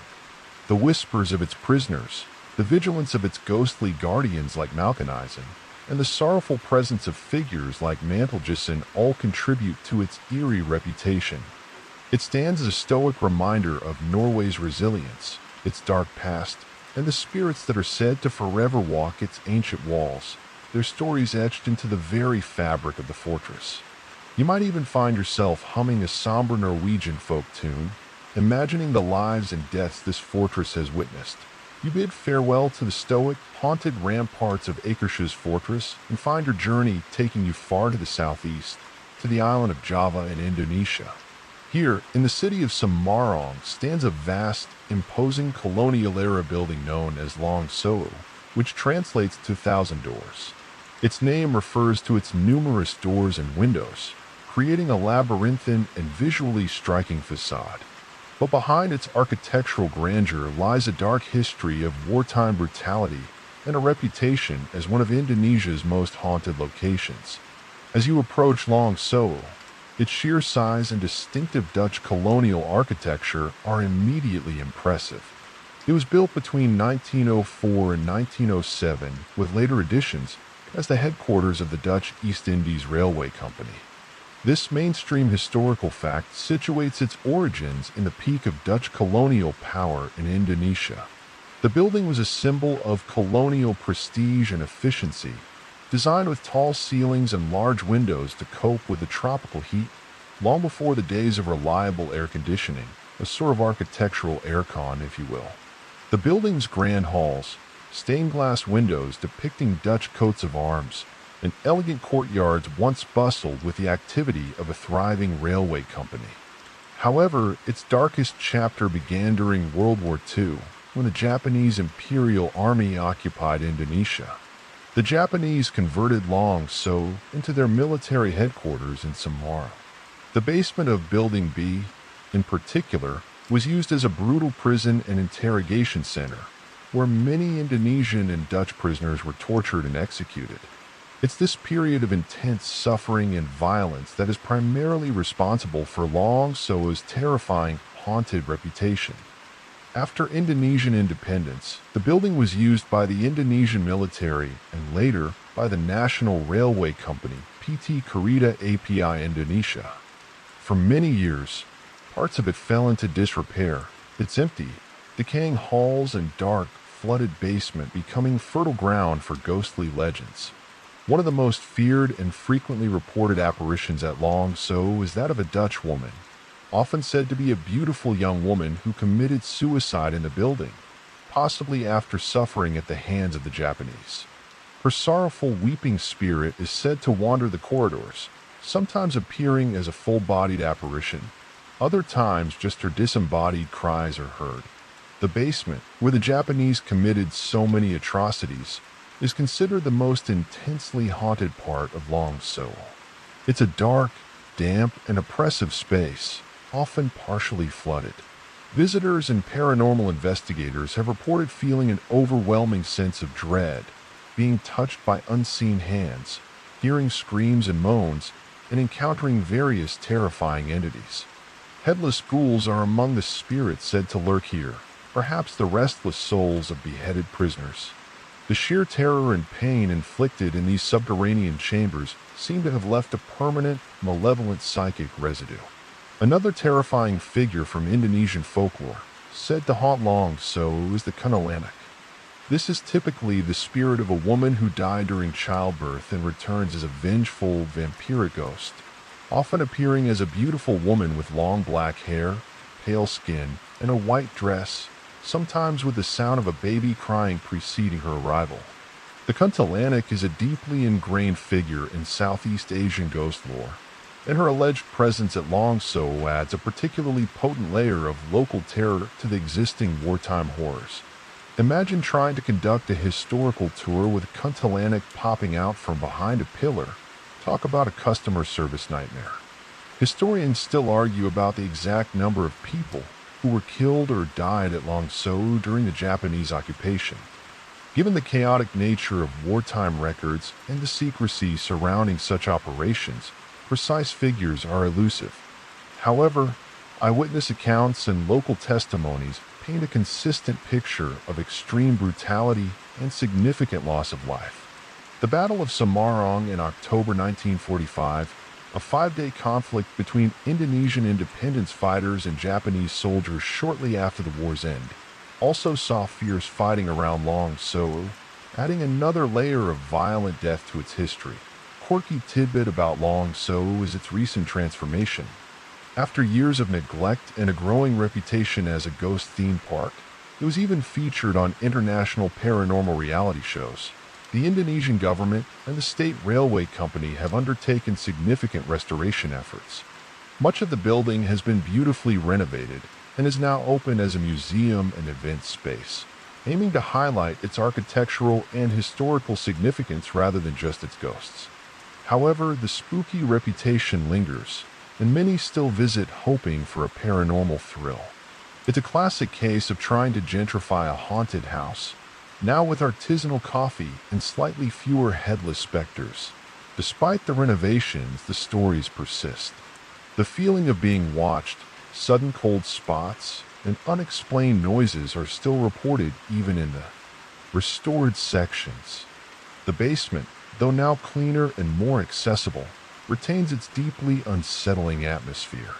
The contrast between the beautifully restored upper floors and the raw, oppressive dread of the lower levels is stark. Long So'u is a powerful symbol of Indonesia's colonial past and its struggle for independence. The architectural beauty of the building cannot erase the horrors it witnessed. The spirits said to haunt its 1,000 doors are not just generic ghosts. They are often seen as the tormented souls of those who suffered under colonial rule and wartime occupation. Their alleged presence serves as a chilling reminder of a dark period in history. As you walk through the echoing halls of Long So'u, you are surrounded by a potent mix of architectural grandeur and historical trauma. The light streaming through the stained glass windows might momentarily distract you, but the knowledge of what happened in the shadows, particularly in that dreaded basement, is never far from your mind.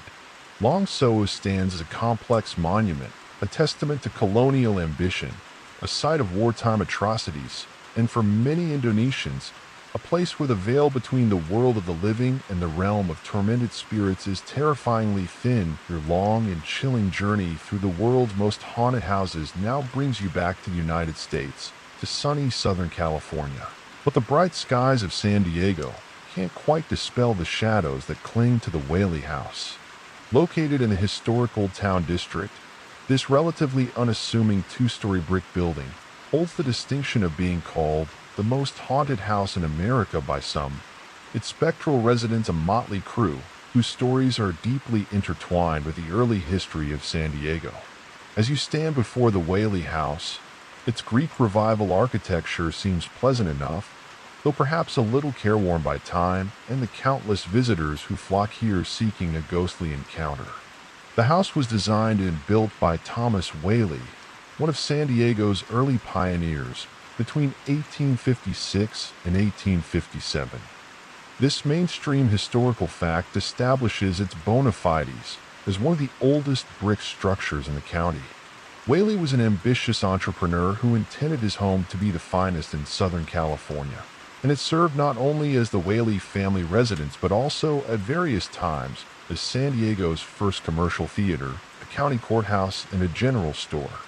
However, the land upon which Thomas Whaley chose to build his dream home had a rather grim prior association. Part of the property was once the site of San Diego's public gallows. In 1852, a few years before the house was constructed, a man known as James Yankee Jim Robinson was convicted of grand larceny and hanged on a makeshift gallows on this very spot. Yankee Jim was a tall man, and the gallows were poorly constructed. Instead of a quick death by a broken neck, he slowly strangled, his feet reportedly dragging on the ground. Thomas Whaley himself witnessed the execution. It said that even before he completed his house, Whaley reported hearing the disembodied footsteps of Yankee Jim, a heavy, clumping sound, as if someone was walking in ill-fitting, oversized boots. Yankee Jim is considered one of the primary spirits haunting the Whaley House. His ghostly footsteps are still frequently reported by visitors and staff, particularly on the upper landing and stairs. Some have also reported feeling a tightening around their throat or a sense of being watched in the areas he is said to frequent. It's as if his traumatic end has left an indelible imprint on the property. But Yankee Jim is far from the only spectral resident. The Whaley family themselves experienced a great deal of tragedy within these walls. Their infant son, Thomas Jr., died in the house at just 18 months old from scarlet fever.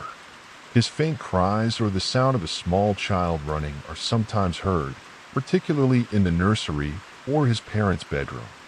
Later, Violet Whaley, one of Thomas and Anna Whaley's adult daughters, tragically took her own life in the house in 1885 after a failed marriage and public humiliation.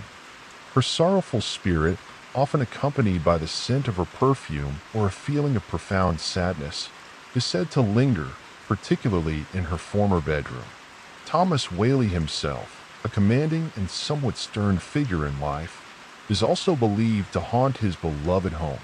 His apparition, often described as a distinguished gentleman in a frock coat and broad-brimmed hat, has been seen in various parts of the house, particularly in the downstairs parlor or near the courtroom area, perhaps still overseeing his domain.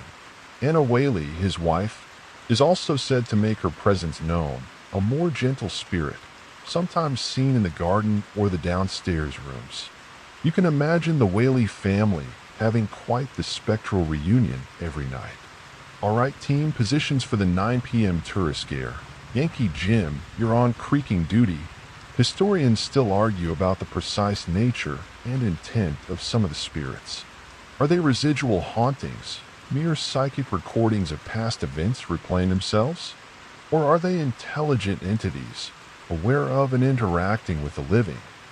The sheer variety of reported phenomena, from apparitions and disembodied voices to moving objects, cold spots, and unexplained scents, suggests a complex tapestry of paranormal activity.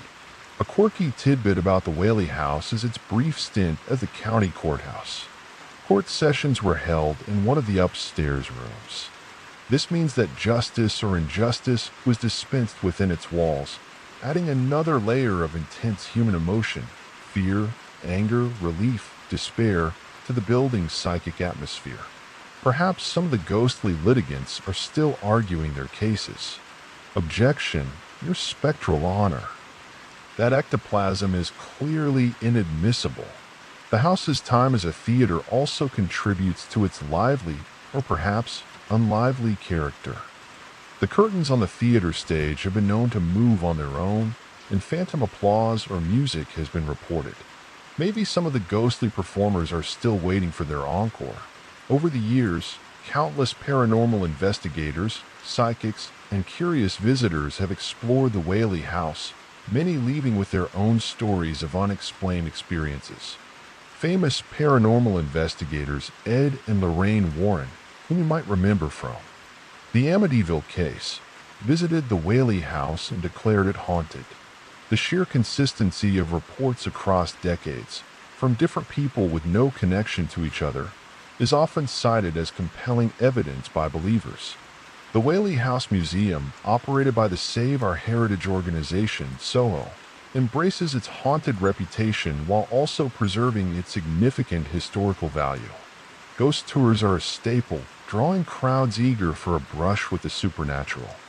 As you walk through the authentically furnished rooms, each piece of furniture, each artifact, seems to hold a story, a whisper of the past. The scent of Thomas Whaley's cigar smoke, the glint of Anna's sewing needles, the chill on the landing where Yankee Jim met his end. These are the sensations that visitors often report. The Whaley house is a microcosm of early San Diego life, a place of ambition, family, commerce, justice, and profound sorrow. The spirits that linger are not just anonymous ghouls. They are the very people who shaped its history, their joys and tragedies played out within its brick walls. As your tour of the world's most haunted houses draws to a close here, under the California sun, the Whaley house serves as a poignant reminder that even in the brightest of places, the past can cast long, persistent shadows, and the voices of those who came before may still have stories to tell, if only you are willing to listen. And so, our long night's journey through the shadowed corridors and whispered legends of the world's most haunted houses comes to a gentle close.